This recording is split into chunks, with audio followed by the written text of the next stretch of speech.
వ్యక్తిగతము, మత విశ్వాసాలన్నీ కూడా వ్యక్తిగతం. ఇవాళ లేటెస్ట్ సుప్రీంకోర్టు జడ్జిమెంట్ మనం చూసినట్లయితే యేసునందు ఎవరైనా కనుక విశ్వాసం ఉంచినట్లయితే, ప్రభువుని ఎవరైనా కనుక నమ్మినట్లయితే వారికి రిజర్వేషన్స్ తీసివేయడం జరుగుతుందనేటువంటి ఒక తీర్పు కూడా వెలువడడం చూస్తూ ఉన్నాం. కులాన్ని, ఆర్థిక పరమైనటువంటి వెనుకబాటుతనాన్ని ఆధారం చేసుకుని ఏర్పాటు చేయబడినటువంటి రిజర్వేషన్స్ ఈవేళ మతాన్ని ఆధారం చేసుకుని తీసివేయడానికి కూడా తీర్పులు జరుగుతూ ఉన్నటువంటి తరుణం. దాన్ని బట్టి ప్రియా దేవుని బిడ్డలారా, ఈ విషయం ఎంత సీరియస్ గా ఉన్నదో మనమందరం కూడా ఆలోచించవలసిన విషయం. ఆర్థిక వెనుకబాటును బట్టి అనేక సంవత్సరాలుగా అణచివేతకు గురవడాన్ని బట్టి, సామాజిక ఘోరమైన తారతమ్యాలను బట్టి, వెనుకబాటుతనాన్ని బట్టి ఏర్పాటు చేయబడినటువంటి ఈ రిజర్వేషన్స్ ఇవాళ మతానికి అడ్డుకట్టి, మతంతో ముడిపెట్టి యేసును నమ్ముకుంటే రిజర్వేషన్స్ తీసివేయబడతాయని తీర్పు వెలువడినటువంటి సందర్భం.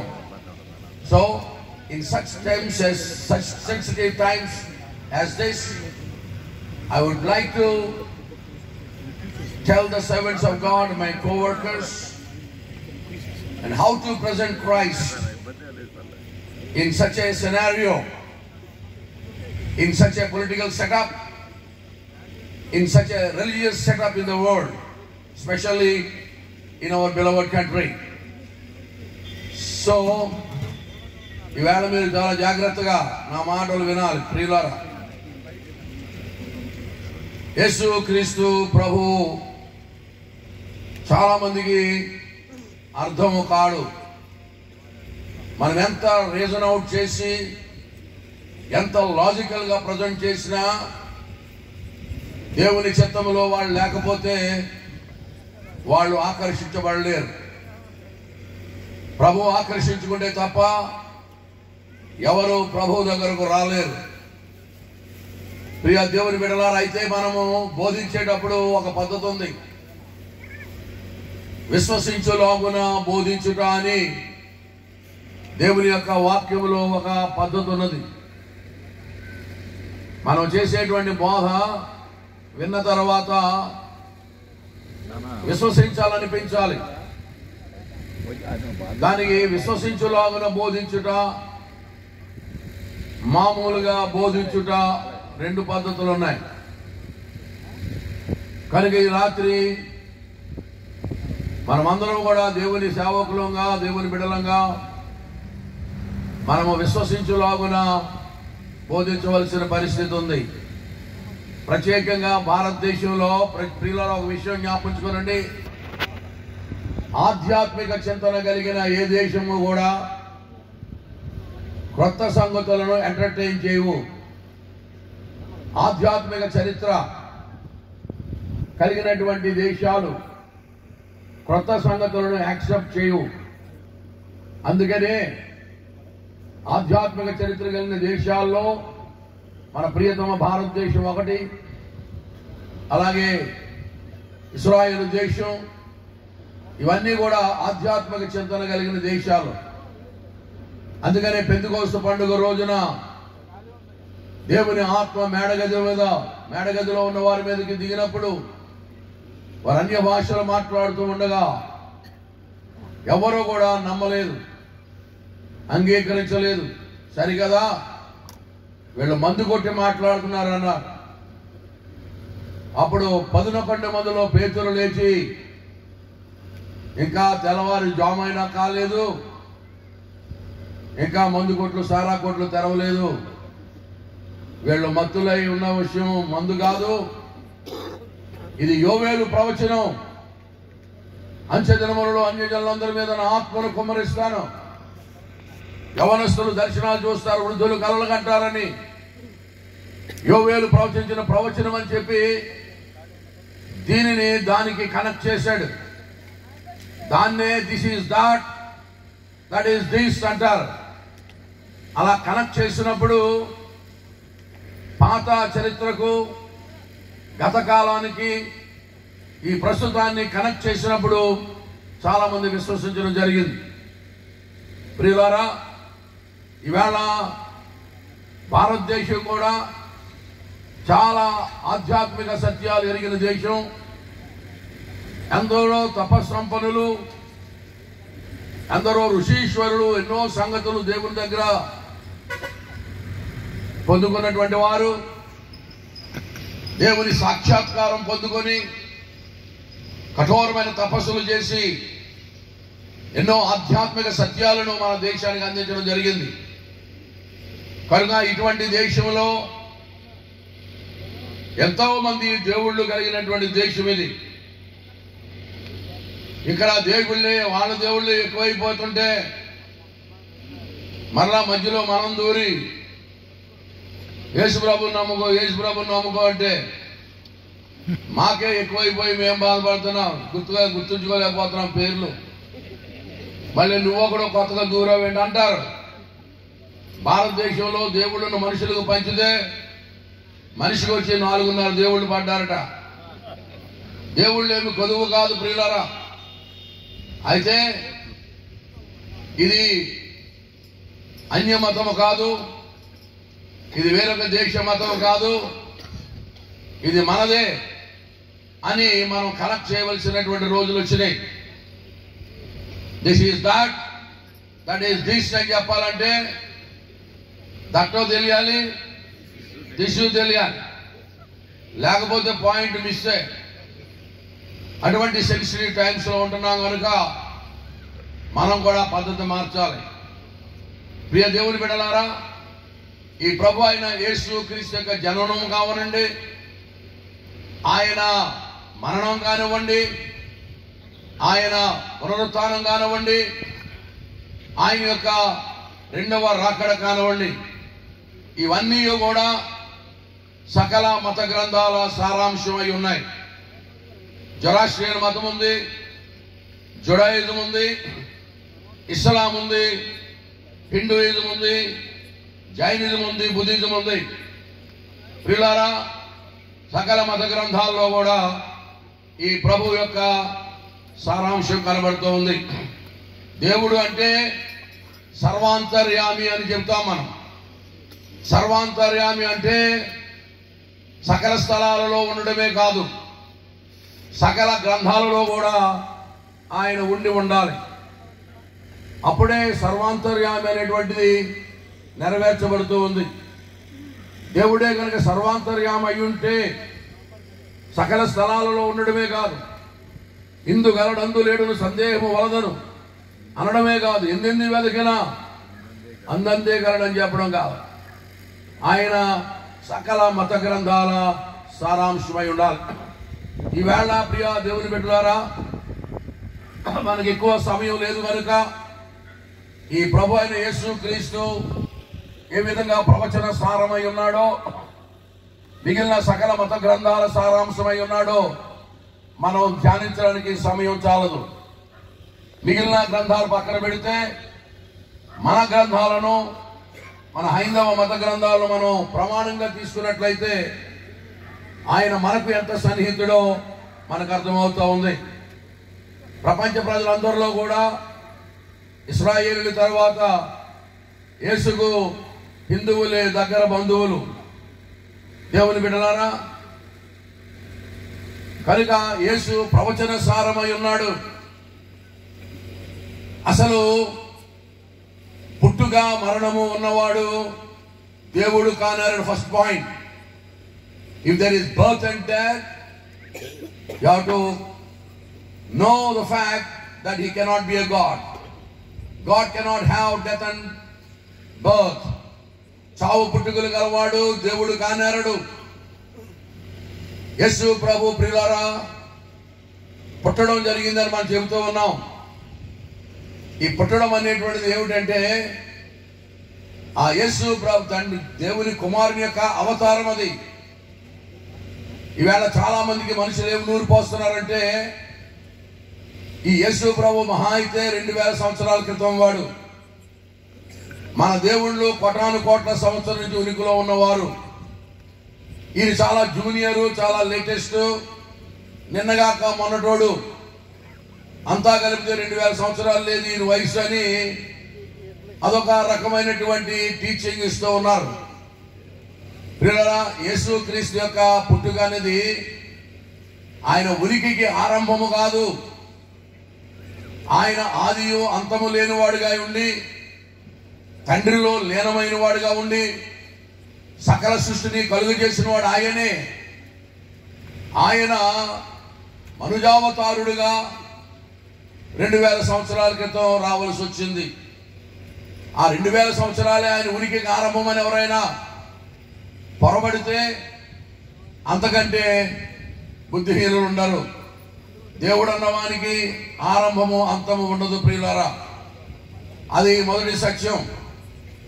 రెండవది, యేసు క్రీస్తు సకల మత గ్రంథాల సారాంశమై ఉన్నాడు. ఈయన చాలా మంది ఇంకో సంగతి తెలియదు. భారతదేశపు ఋషులందరూ కూడా వారు ప్రభు అయిన యేసు క్రీస్తు దగ్గర ఉన్నారు. భారతదేశానికి పునాదులు వేసిన ఋషీశ్వరులు విశ్వామిత్రుడు, వశిష్ఠుడు, వ్యాద మహర్షి, వ్యాస మహర్షి, సప్త ఋషులు, వీళ్ళందరూ కూడా యేసు ప్రభు దగ్గర ఉన్నారు. ఇప్పుడు ప్రియులారా, వాళ్ళు అక్కడ ఉన్నారన్న సంగతి ఇక్కడున్న వాళ్ళకి తెలియదు. వాళ్ళు అక్కడికి ఎలా వెళ్ళారు, ఎప్పుడు వెళ్ళారని మీకు చెప్పడానికి నేను సంతోషిస్తూ ఉన్నాను. యేసు ప్రభు వారు సిలువలో మరణించినప్పుడు ఆ ప్రక్కనున్న దొంగతో ఒక మాట అన్నాడు, నేడు నీవు నాతో కూడా పరదైసులో ఉంటావు. ప్రియులారా, చనిపోయిన తర్వాత ప్రభు మృతుల లోకంలోనికి వెళ్ళాడు. ఆ దొంగని తీసుకుని వెళ్ళాడు. అక్కడ ఇటువంటి సభలు నిర్వహించారు. 3 రోజుల కూటాలు. యేసు ప్రభు స్పీకరు, దొంగ సాక్ష్యం. ప్రియులారా, దొంగతో అడుగుతూ ఉన్నాడు సాక్ష్యం చెప్పమని. మృతుల లోకంలో మృతులందరూ అక్కడ ఉన్నారు. అక్కడ లోకంలో అక్కడ మన భారతీయ ఋషీశ్వరులు ఉన్నారు. నేను ఎలా చనిపోయానో చెప్పమంటే అతను చెప్పాడు. ప్రియులారా, అయ్యా, ఈయన తల మీద ముండ్ల కిరీటం పెట్టారు. ఈయన యొక్క అంగీని రోమా సైనికులు చీట్లు వేసి పంచుకున్నారు. ఈయన 2 కాళ్ళలో ఒక శీల, 2 చేతుల్లో బేకులు దగ్గొట్టారు. ఆయన పక్కలో బళ్ళె పోటు పొడిచారు. ఆయన దాహం అని అడుగుతుంటే వారు చేదు చెరకను అందించారు. ఈ విధంగా ఈయన చనిపోయి మనందరి కొరకు ప్రాణం పెట్టాడని ఆ దొంగ చెప్పగానే మన భారతీయ ఋషులందరూ కూడా వారి ఆనందానికి అంతులు లేదు. ప్రియులారా, అయ్యయ్యో, మేము అటువంటి యజ్ఞమే చేసేవాళ్ళం.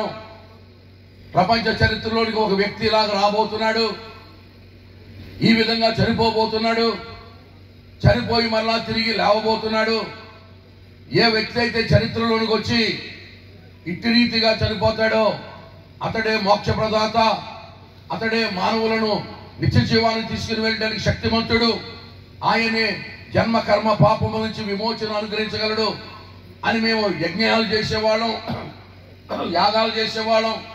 అందులో అజామేధ యాగము, అశ్వమేధ యాగము, నరమేధము, గోమేధము, వాజపేయం అనేటువంటి ఆ బలికర్మకాండలో ఈ అజామేధ యాగం చేసేవాళ్ళం. మచ్చలేని మేకను తీసుకునేవాళ్ళం. తల మీద బలుసుముళ్లతో కిరీటం చేసి పెట్టేవాళ్ళం. దానికి ఒక పట్టు వస్త్రం కప్పేవాళ్ళం మేకకు. ఆ పట్టు వస్త్రాన్ని రుక్తులు అనగా పురోహితులు చీట్లు వేసి పంచుకునేవాళ్ళం. ఆ మేకను ఒక బల చెక్కకు దగ్గొట్టేవాళ్ళం. 2 కాళ్ళలో 4 కాళ్ళలో మేకులు కొట్టేవాళ్ళం. పక్కలో బల్లె పోటు పొడిచేవాళ్ళం.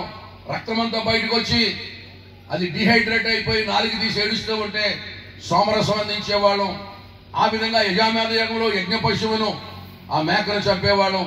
తర్వాత పునఃప్రతిష్ఠ, ప్రాణప్రతిష్ఠ చేయవలసి వచ్చేది. చంపడం వరకు చేసేవాళ్ళం కానీ ప్రాణం పోయడం మా వల్ల అయ్యేది కాదు. ఈ యజ్ఞము జరగబోతుంది చరిత్రలో. ఇటు మధ్య మచ్చలేని మేక వంటి ఒక వ్యక్తి రాబోతున్నాడు. ఈ మేక వలె చనిపోబోతున్నాడు. దేశమా దేశమా దేశమా అటువంటి వ్యక్తి వచ్చినప్పుడు కనిపెట్టి గుర్తుపట్టేందుకు వెంబడించమని మేము ప్రకటించాం. ఆయన నువ్వే అయితే నీ కొరకే మేము జీవిస్తూ ఉన్నాం, నేను అంగీకరించడానికి మాకేమాత్రము మాకు అనుమానం అక్కర్లేదని వాళ్ళందరూ కూడా యేసుని అంగీకరించగా వారందరినీ దేవుడు పరలోకం తీసుకెళ్ళినట్లుగా మనం చూస్తున్నాం. చెరను చెరగా పట్టుకుపోయాడు. ప్రియమైన వారలారా, ఈవేళ నువ్వు పరలోకానికి వెళ్ళిన తర్వాత అనేక మంది భారతీయ ఋషీశ్వరులందరూ కూడా మనకి ఈ వాంగ్మయం అందించిన వారందరూ కూడా అక్కడ దేవుని దగ్గర ఉన్నారు. ఎందుచేతనంటే ఈయన మన మత గ్రంథాల సారాంశము. యేసు అంటే ఎవరు అనుకుంటున్నారు? పిల్లరా, ఆది యందు మొట్టమొదట భారతదేశం చెప్పింది ఈ సృష్టి రవ్వంతైనా కలుగక మునుపు ఎవరున్నారు అంటే నాద బ్రహ్మ ఉన్నాడు, స్వర బ్రహ్మ ఉన్నాడు, శబ్ద బ్రహ్మ ఉన్నాడు, ఓంకార స్వరూపుడు ఉన్నాడు అన్నారు. పిల్లరా, అందుకనే భారతదేశంలో ఓం అనేటువంటి మాటకు చాలా ప్రాధాన్యత, చాలా పవిత్రమైన మాటగా మన వాళ్ళు పూజిస్తూ ఉంటారు. ఓం ఓం అని ఎంతగానో భక్తి శ్రద్ధలతో పలుకుతూ ఉంటారు. ఇదివరకు ఇల్లు కట్టుకుంటే ఓం అని రాసుకునే వారి మీద ఉత్తరం రాస్తే ఓం అని రాసి మొదలు పెట్టేవారు. పరీక్షల్లో కూడా చదవకపోయినా పేపర్ రాసేటప్పుడు ఓం అని మొదలుపెట్టి రాసేవారు. ఓం ఓం ఓం అనేది దేవుని బిడ్డలారా చాలా విలువైనటువంటి మాట. ఆ ఓంకార స్వరూపుడే శరీరం ధరించుకుని వచ్చాడు. మీరు కైకులంతా తిరిగి అడగండి, ఓం ఓం ఓం అంటున్నారు కదా, ఓం అంటే ఏంటని అడగండి. సోయమాత్మాధ్యక్షరం ఓంకారాదిమా మా శ్రీమాత్రక్షపాద అకార ఉకార మకారయతి. సోయమాత్మాధ్యక్షరం ఓంకారాదిమా మా శ్రీమాత్రక్షపాద అకార ఉకార మకారయతి. ఓంకారం అనగా మూడు అక్షరముల కలయిక, ప్రణవం. అకారము తండ్రి, ఉకారము కుమారుడు, మకారము పరిశుద్ధాత్మదేవుడు. ఆది యందు నాద బ్రహ్మ, స్వర బ్రహ్మ, ఓంకార స్వరూపుడు ఈవేళ శరీరధారిగా యేసుక్రీస్తుగా వచ్చాడు. దేవుని బిడ్డలారా, ఆ సంగతిని మేము చెప్తే నమ్మకపోతే స్వామి వివేకానంద పండితుల వారు ప్రబోధరత్నాకరం అనే పుస్తకంలో మీకు 2వ పేజీలోనో 3వ పేజీలోనో ఉంటుంది. భారతదేశంలో మేము ఓంకారం అని పిలుచుకునేటువంటి వాడే పరిశుద్ధ బైబిల్ గ్రంథంలో యేసుక్రీస్తుగా ప్రత్యక్షమయ్యాడని parliament of religions Swami Vivekananda పండితుల వారు చెప్పడం జరిగింది. కనుక ప్రియమైన దేవుని బిడ్డలారా, ఈవేళ యేసుక్రీస్తు యొక్క జన్మము హైందవ మత గ్రంథ సారాంశము. ఆయన పుట్టుక, ఆయన చావు, ఆయన పునరుత్థానం, ఆయన రెండవ రాకడ మొత్తం అన్ని కూడా మన మత గ్రంథాల్లో వ్రాయబడిన విషయాలే. ఒక కుమారుడు అనుగ్రహించబడాలి, లేని యెడల మానవులందరూ మోక్ష సాధనలో దరిద్రులైపోతారనే ఒక శ్లోకం మన దేశంలో ఉంది. అపుత్రస్య గతిర్నాస్తి స్వర్గో నైతి వచనైవచః. పుత్రుడు లేకపోతే గతి లేని వాళ్ళం అయిపోతాం. ఏ విషయంలో గతి లేని వాళ్ళం?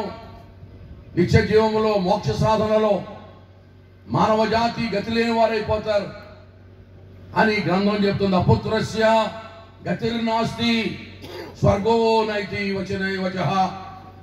ఆ మాటగా మనోళ్ళు ఏం భాష్యం చెప్పుకున్నారంటే, మన కడుపును పుట్టిన కొడుకు అనుకుని కొడుకు పుట్టకపోతే నరకానికి వెళ్ళిపోతాం, తల కొరువు పెట్టేవాడు అనుకున్నారు. పున్నామి నరకం నుండి తప్పిస్తాడు పుత్రుడు. కుమారుడంటే కుత్సితాన్ మారయాత్యేత కుమారః. కుమారుడనగా కుత్సితములు తొలగించేవాడు. కుత్సితాన్ మారయాత్యేత కుమారః. కుమారుడనగా కుత్సితములు, పాపములు తొలగించేవాడు. పుత్రుడు అనగా పున్నామి నరకం నుండి తప్పించేవాడు. అంటే మనోళ్ళు అనుకున్నారు మన కడుపును పుట్టిన కొడుకే అనుకున్నారు. ఒకసారి మన కడుపును పుట్టిన కొడుకుని ఆలోచించండి ప్రియులారా. వాడు నరకం తప్పిస్తున్నాడు, ఇప్పుడే నరకం చూపిస్తున్నాడు. తల్లిని అడిగితే చెప్తారు, వయసు వచ్చిన తర్వాత అవతరం చేసుకుంటాడు, తల్లి విషమాయే, బెల్లామాయ. మన కడుపును పుట్టినోడు కాదు ప్రియులారా. మన కడుపును పుట్టినవాడు మన పాపాలు చేయడం సాధ్యం కాదు. పాప సహితుల నుండి పాపరహితుడు రాడు. అలాగున మానవులు వారు దరిద్రులు కాకూడదని దయగల దేవుడు, కరుణగల దేవుడు తన ద్వితీయ కుమారుణ్ణి మనకు అనుగ్రహించాడు.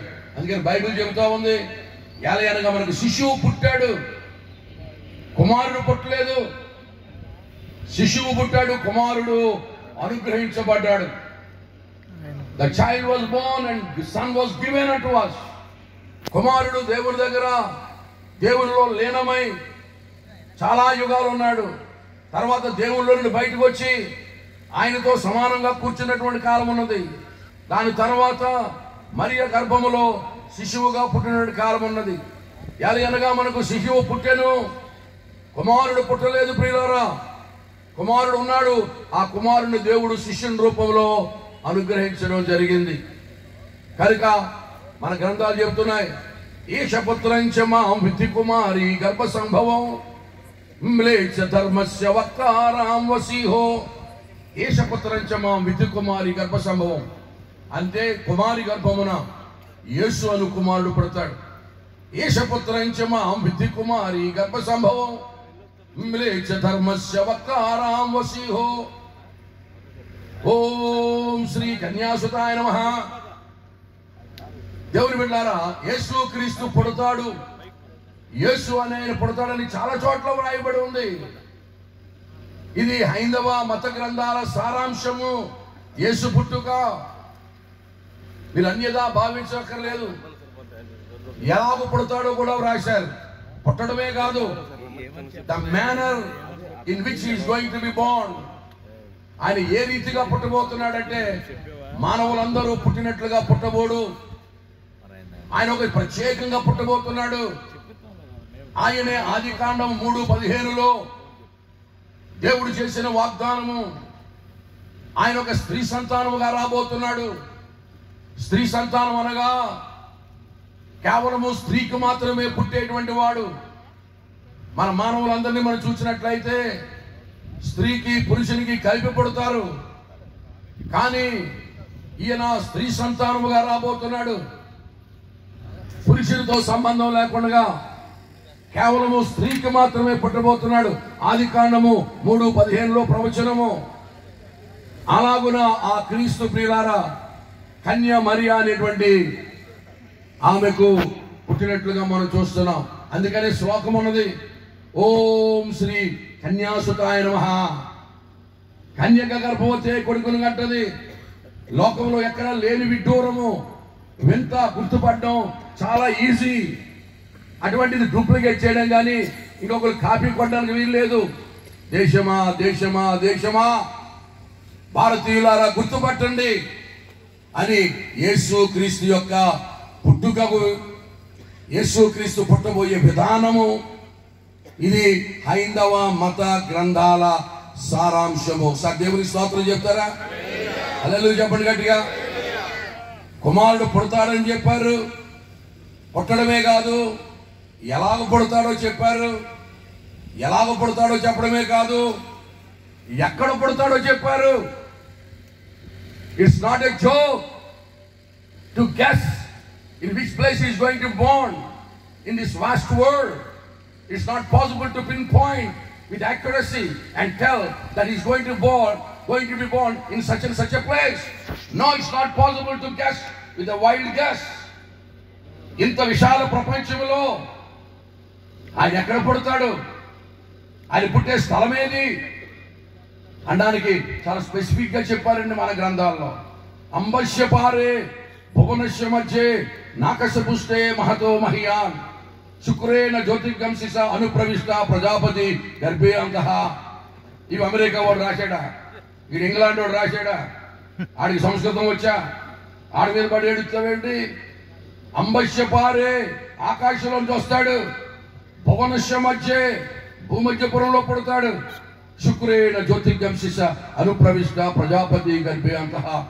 ఆ ప్రజాపతి దేవుడు భూమధ్యపురంలో పుట్టినప్పుడు ఆకాశంలో నక్షత్రం వెలుస్తుంది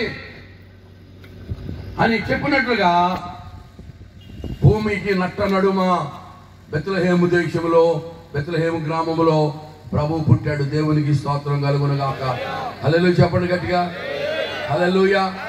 ఈవేళ ఇది మనది కాదు, ఇది అన్యమతము, విదేశీ మతము, ఇంగ్లాండ్ నుంచి వచ్చిన మతము, దీన్ని అణిచేయాలి, ఇక్కడ వృద్ధి పొందడానికి వీలు లేకుండా చేయాలి అని సకల ప్రయత్నాలు చేస్తున్నటువంటి తరుణంలో ప్రియులారా, వీటికి మీరు ఏం సమాధానం చెప్తారు?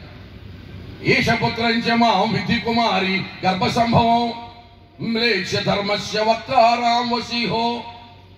ఓం శ్రీ కన్యాసుతాయ నమః. అపుత్రస్య గతిర్నాస్తి స్వర్గో నైతి వచనై వచః అని చెప్పి ఎక్కడ కొట్టివేస్తాం? దాని తర్వాత ఆ పుట్టినటువంటి దేవుడు చనిపోతాడని గ్రంథాలు చెప్పినాయి. ఈవేళ ఏమి ప్రాచుర్యం చేస్తున్నారో తెలుసా? చచ్చిపోయినోడు దేవుడు ఎలాగవుతాడు? చంపినోడు హీరో అవుతాడు. కానీ దేవుడు అంటే అందరినీ చంపి పడేయాలి. కానీ ఎవరో ఒక శిష్యుడు ముద్దు పెట్టుకుని అమ్మేసి అమ్ముడైపోయినోడు, ఏమండి నలుగురిని చంపలేనోడు, చచ్చిపోయినోడు దేవుడు ఎలాగవుతాడండి? హీరో అంటే అందరిని చంపినోడు హీరో అవుతాడు కానీ అని ఒక తలకాయ లేనటువంటి వాదన వినిపింపజేస్తూ ఉన్నారు. ప్రియులారా, యేసు శరీరధారిగా వచ్చినది చావడం కోసమే వచ్చిందే. అందుకు మీకు ఒక మర్మం చెప్తున్నాను, చిత్తగించండి. అసలు యేసును చాలా మంది అనుకుంటారు సాతాను గారు చంపేశాడు అనుకుంటారు.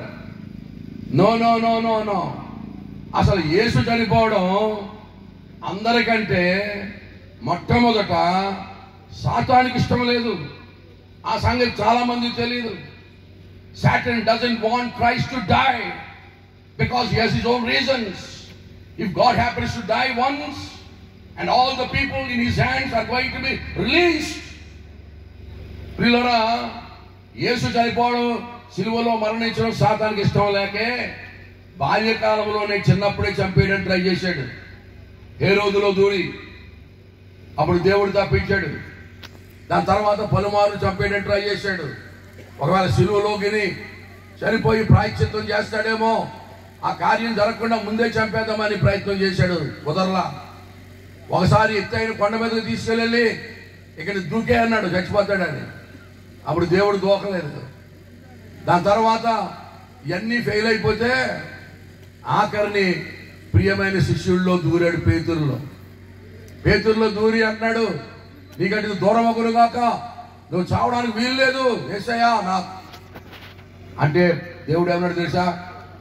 సాతానా నా వెనుకకు, ఒరే నా ప్రాజెక్ట్ అంతా పాడు చేయడానికి వచ్చావట నువ్వు, నా ప్రణాళిక అంతా పాడు చేయడానికి వచ్చావా? ఒరే అపవాది సంబంధి సాతానా, వెనుకకు పో. ప్రియులారా, సాతానుకు యేసు సిలువలో చనిపోవడం ఇష్టం లేదు. కారణం ఏంటి తెలుసా? జాగ్రత్త వినండి. యేసు గనుక సిలువలో చనిపోయి ఆయన ప్రాణమును రక్తమును దారబోసినట్లయితే పాపమునకు ప్రాయశ్చిత్తం జరిగిపోద్ది. పాపమునకు వెల చెల్లించిన వాడైపోతాడు. దాన్నే విమోచన క్రయధనం అంటారు. విమోచన క్రయధనము ఎప్పుడైతే చెల్లించేశాడో ఈ సాతాను చేతుల్లో బందీలుగా ఉన్న వారందరూ కోటాను కోట్ల మంది విడుదల పొందేస్తారు. కనుక సాతానికి ఇష్టం లేదు ప్రియమైన వారులారా. అందుకని చాలా మంది యేసు సిలువలో చనిపోలేదని వాదన చేస్తూ ఉంటారు. యేసు కనుక సిలువలో చనిపోయాడని ఒప్పుకుంటే మానవాళికి ప్రాయశ్చిత్తం జరిగిందని ఒప్పుకోవాల్సి వస్తుంది. కనుక ప్రియ దేవుని బిడ్డలారా, యేసు రావడమే దేనికోసం వచ్చాడండి? చావడం కోసం వచ్చాడు. చచ్చిపోయినోడు దేవుడు ఎలాగవుతాడు? 3 మేకులు పీక్కోలేనాడు దేవుడు ఎలాగవుతాడని అంటూ ఉన్నారు. ఆయనే కనుక పీక్కు నుండుంటే మన పనికి పీక్కోలేక మానవాళి ఏమైపోయినా మనం అర్థం చేసుకుంటాం. ప్రియా దేవుని బిడ్డలారా, ఇదిగో చనిపోతాడని గ్రంథాలు చెప్పినాయి. శ్లోకం చెప్పమంటారా? శ్లోకం ప్రియులారా, చనిపోతాడు, చనిపోవడానికే వచ్చాడు. ప్రజాపతిర్దేవేభ్యాం ఆత్మానం యజ్ఞం కృత్వా ప్రాయశ్చిత్తః. ప్రజాపతిర్దేవేభ్యాం ఆత్మానం యజ్ఞం కృత్వా ప్రాయశ్చిత్తః. ప్రజాపతిని దేవుడు తనకు తానే ఆత్మాహుతి అయిపోతాడు. ఆయనకు ఆయనే ప్రాణం పెట్టేస్తాడు. ఎవడో చంపేయడం కాదు. యేసు అన్నాడు, నాకు నేనే ఇష్టపూర్వకంగా ప్రాణం పెడతా ఉన్నాను. ప్రాణం పెట్టడానికి తీసుకోవడానికి నాకు అధికారం ఉన్నది. ప్రభు ప్రియులారా, యేసు శిష్యుల్లో కూడా ఒకడు యేసును రక్షించబోయి కత్తి తీసి ఒకడు చెవి నరికేస్తే, నీ కత్తిని మొలలో పెట్టు. నేను అలాగ అన్నానంటే ఇప్పుడు కొన్ని వ్యూహాలు దిగిపోయి తుక్కు చేసేస్తే ప్రపంచాన్ని. ఒక దూత ఒక రాత్రిలో 180,000 మంది చంపేస్తాడు సౌండ్ లేకుండా. అన్నానంటే వ్యూహాలు దిగిపోతాయి. చేతకాక నేను ఊరుకోట్లా, నేను రావడమే చావడం కోసం వచ్చాను. దేవుడికి స్తోత్రం చెప్పండి గట్టిగా, హల్లెలూయా అని గ్రంథం చెప్తుంది, శాస్త్రం చెప్తుంది. ప్రజాపతి దేవేభ్యాం ఆత్మానం యజ్ఞం కృత్వా ప్రాయశ్చిత్తః. ఈ ప్రజాపతి అనే దేవుడు యజ్ఞమైపోయి మానవులందరి కొరకు ప్రాయశ్చిత్తం చేస్తాడు. అదే అజామేధ యాగములో ఆ యజ్ఞ పశువు గురించి చూస్తూ ఉన్నాం. కనుక యేసు పుట్టుక హైందవ మత గ్రంథాల ప్రవచన సారం, యేసు పుట్టే విధము హైందవ మత గ్రంథాల ప్రవచన సారం, యేసు యొక్క మరణము హైందవ మత గ్రంథాల ప్రవచన సారం. ప్రియా దేవుని బిడ్డలారా, ప్రజాపతి దేవేభ్యాం ఆత్మానం యజ్ఞం కృత్వా. ఎందుకు చనిపోవాలి? అందులోకి వెళ్ళమంటే బయటికి రాలేము. ఎందుకు చనిపోవాలి ప్రియులారా? మానవులు యేసు ప్రభువు వచ్చింది మానవుల కొరకు రక్తం చిందించడానికి. పాపం పోవాలంటే ఖచ్చితంగా రక్తం చిందించబడాలి. ఆ రక్తం కూడా అది పరిశుద్ధ రక్తం అయి ఉండాలి. అది కూడా మన మత గ్రంథాల సారాంశం. సర్వపాప పరిహారో రక్త ప్రోక్షణ భవశ్యం, తదరక్తం పరమాత్మేన పుణ్యదాన బలియాగం. పరమాత్ముడే వచ్చి మరణించాలి. అది హైందవ మత గ్రంథ సారాంశం. మీకు తెలుసో తెలీదో చాలా మంది అనుకుంటున్నారు, ఈవేళ దాన ధర్మాలు చేస్తే, పుణ్యతీర్థాలు చేస్తే, పుణ్య నదుల్లో మునిగితే మోక్షం వస్తుంది అనుకుంటున్నారు. కానీ గ్రంథం చెప్తుంది, ఏం చెప్తుంది? శ్లోకం ఏం చెప్తుంది తెలుసా? శాస్త్రం ఏం చెప్తుంది తెలుసా? ఈ దాన ధర్మముల వలన పుణ్యము కలదు. నపుణ్యం దాన ధర్మశ్చ నకర్మశ్చ పుణ్యం భవేత్, నపుణ్యో ప్రాణధనశ్చ జగత్ పుణ్యం నాస్తి నాస్తి. నపుణ్యం దాన ధర్మశ్చ, దాన ధర్మముల వల్ల పుణ్యము కలగదు. నకర్మశ్చ పుణ్యం భవేత్, మానవుడు ఏ కర్మ చేసినా పుణ్యాత్ముడు కాలేడు. నపుణ్యో ప్రాణధనశ్చ జగత్ పుణ్యం నాస్తి నాస్తి. దేవుడే వచ్చి మానవుల కొరకు ప్రాణదానం చేయాలి. అప్పుడు గాని మానవాళి మోక్ష సాధనకు యోగ్యులు కాలేరు, మానవాళి పుణ్యాత్ములు కాలేరు. ఎవండి ఇది? ఎవరు రాశారు? నేనేమైనా బైబిల్ తీశానా? యేసు ప్రభు పుడతాడని మన గ్రంథాలు చెప్పినాయి. ఏ విధంగా పుడతాడో గ్రంథాలు చెప్పినాయి. ఎక్కడ పుడతాడో గ్రంథాలు చెప్పినాయి. చనిపోతాడని గ్రంథాలు చెప్పినాయి. ఎందుకు చనిపోవాలో గ్రంథాలు చెప్పినాయి. ఈవేళ మానవులు పుణ్యాత్ములు అవడానికి రకరకాల ప్రయత్నాలు చేస్తూ ఉన్నారు. దేవుని బిడ్డలారా, మరి చెప్పాలంటే టైం ఉందా? అసలు పాపాన్ని నిర్వచించాలి మనం. పాపాన్ని నిర్వచించకపోతే పుణ్యాన్ని నిర్వచించలేము. పాపానికి నిర్వచనం తెలీదు. పాపం అంటే ఏంటని అడగండి. అయ్యో పాపం అనవే తప్ప. పాపం అంటే ఏమిటి? శాస్త్రం చెప్పింది. శాస్త్రం నిర్వచనం ఇచ్చింది. భారతదేశం నిర్వచనం ఇచ్చింది. తెలుసా? నిషిద్ధ కార్యాచరణే పాప. నిషేధించిన కార్యాన్ని చేయడమే పాపం. నిషిద్ధ కార్యాచరణే పాప. చెప్పండి ఆయన కదా. నిషేధించిన కార్యాన్ని చేయడమే పాపం. ఎవరు నిషేధించిన కార్యాన్ని ఎవరు చేయడం పాపం? దేవుడు నిషేధించిన కార్యాన్ని మానవులు చేయడం పాపం. దానికే బైబిల్ చెప్తుంది ఆజ్ఞాతిక్రమమే పాపం. అయితే వశిష్ఠ మహర్షి గురించి ముందుకెళ్ళి ఏమన్నాడంటే, నరుని దోషం వల్ల పాపము కలగదు, దాని మూలము మరి చెట్టునో కలదన్నాడు. చిత్తగించాడు ప్రియులారా. ఎవరు లేవద్దు. రేపాయ్ చెడం కూర్చోడ. ఏది పెద్ద పూడిగలు ప్రియులారా, వినండారా. వశిష్ఠ మహర్షి గురించి ముందుకెళ్ళి ఏమన్నాడు తెలుసా? నరుని దోషం వల్ల పాపము కలగదు, దాని మూలము మరి చెట్టునో కలదు. మనుషులు పాపాలు చేశారు కాబట్టి పాపులు కాదట, తెలుసా సంగతి మీకు? మరి ఏం చేస్తే పాపులు అనొద్దా నన్ను? మనుషులు పాపాలు చేశారు కాబట్టి పాపులు కాదట, పాపులు కాబట్టి పాపాలు చేస్తారట. పాపాలు చేయకపోయినా పాపులే. దానికి ఇంగ్లీష్లో డిఫినేషన్ చెప్పారు. Man is not a sinner because is sinning, because already sinner is sinning. And man is not a transgressor because is transgressing the law, because already transgressor is transgressing the law. మానవులు పాపాలు చేశారు కాబట్టి పాపులు కాదు, పాపులు కాబట్టి పాపాలు చేస్తారు. ఈ పాపాత్ములు పుణ్యాత్ములు అవ్వాలంటే ప్రియులారా ఖచ్చితంగా దేవుని యందు విశ్వాసం ఉంచాలి. దేవుని బిడ్డలారా, దేవుని యందు విశ్వాసం ఉంచాలి. దాన ధర్మాల వల్ల పనికిరాదు, మన నీతి క్రియలు పనికిరావు, మన యొక్క చారిటీ పనికిరాదు. దాన ధర్మాలు చేయాలి, మంచివే. నేను ఒకసారి విశాఖపట్నంలో ఓ పల్లెటూరులో ఈ విధంగా ప్రసంగం చేశాను. ప్రసంగం చేసి ఇంటికి వెళ్ళిపోతే ఆ ఊరు పంచాయతీ ప్రెసిడెంట్ గారు మీటింగ్లు పెట్టినటువంటి కన్వీనర్ గారు పిలిచారట. కన్వీనర్ పిలిచి రాత్రి వాక్యం చెప్పిన ఆయన ఎలా పిలిచిరా అన్నాడట. ఆయన అన్నాడట, రాత్రి వెళ్ళిపోయి ఆయన పెట్టేట్టుకుని అన్నాడట. ఏమిటండి విషయం అంటే, పంచాయతీ వాడు అందరూ విన్నారు, నువ్వు పిలిచినటువంటి పాత్రలు ఎవరైనా దాన ధర్మాల వల్ల పుణ్యం కలదని చెప్తున్నాడు. అసలు దాన ధర్మాలకు పెట్టింది పేరు క్రైస్తవులే కదా. ఎన్ని దాన ధర్మాలు చేస్తారు, వితంతులు సాయం చేస్తారు, అనాథులకు శరణాలయాలు కడతారు, హాస్పిటల్స్ కడతారు, స్కూల్స్ కడతారు. దాన ధర్మాలకు పెట్టింది పేరు క్రైస్తవులైతే నువ్వు చెప్పినటువంటి పాదిరి దాన ధర్మాల పుణ్యం కలదన్నాడు. పంచాయతీలో గొడవ అవుతుంది. సాయంకాలం మీటింగ్ పెట్టారు. నువ్వు ఆయన పిలువ అన్నాడు. ఆయన నాకు ఫోన్ చేశాడు, అన్నయ్య నువ్వు వెళ్ళిపోయావు కానీ నన్ను అట్టుకున్నారా? ఏం తమ్ముడా అన్నాను. ఏదో దాన ధర్మాల వల్ల పుణ్యం కలదన్నామంటే ఊళ్ళో గొడవ అవుతుంది, ప్రెసిడెంట్ గారు పిలిపించారు అన్నాడు. మరి ఏం చెప్పాను, నువ్వు వెళ్ళలేదా అన్నాను. నేను వెళ్ళలేదన్నయ్య, భోజనాల దగ్గర ఉన్నాను అన్నాడు. అక్కడ నీకేం పని రా అన్నాను, చూసుకుంటానని అన్నాడు. జాగ్రత్త వినండి ప్రియులారా, ఏం చెప్పానంటే పాపం అనేటువంటిది దాన ధర్మాల వల్ల పుణ్యం కలగదంటే, దాన ధర్మాలు చెయ్యని కులం ఉండదు, చెయ్యని మతం ఉండదు. అన్ని మత గ్రంథాలు దాన ధర్మాలు చేయమని చెబుతాయి. అన్ని మతవాళ్ళ వారు దాన ధర్మాలు చేస్తారు. దాన ధర్మాలు చేయనటువంటి మతమే ఉండదు. అయితే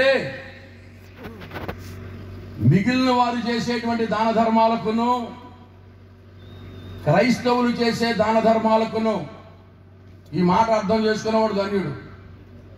క్రైస్తవులు చేసే దాన ధర్మాలకును క్రైస్తవేతరులు చేసే దాన ధర్మాలకు ఒక ప్రధానమైన వ్యత్యాసం ఉన్నది.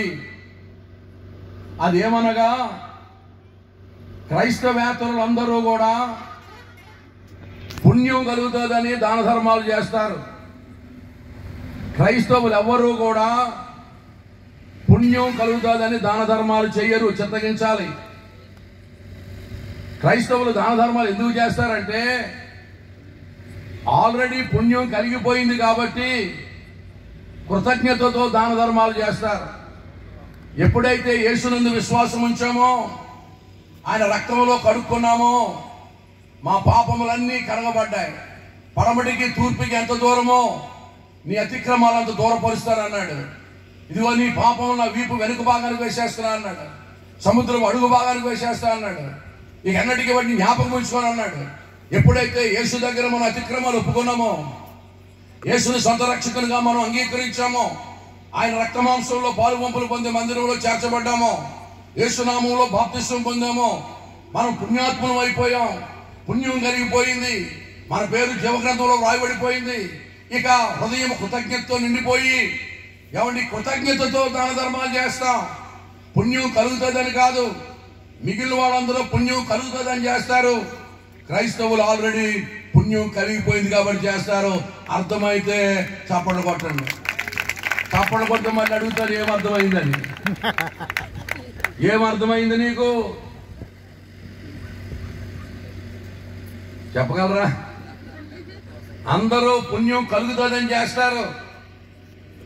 క్రైస్తవులు ఎవరు దాన ధర్మాల పుణ్యం కలుగుతుందని చెయ్యరు ప్రియులారా. ఆల్రెడీ పుణ్యం కలిగిపోయినందుకు కృతజ్ఞతతో నిండిపోయి చాలా దాన ధర్మాలు ఏంటి, బతుకులే సాక్రిఫైస్ చేస్తాం. నేను నా ఉద్యోగాన్నే వదిలేశాను, దేవునికి స్తోత్రం కలుగునుగా. నేను ఉద్యోగాన్ని వదిలేస్తే మా ఆవిడ నన్ను వదిలేసింది. అల్లెలు అందులోకి వెళ్ళమంటే మళ్ళీ బయటకు రావు. దేవునికి స్తోత్రం. ఆ కృతజ్ఞత అది ఎన్నటికీ తీరకట్టు ఉండవలసిందే.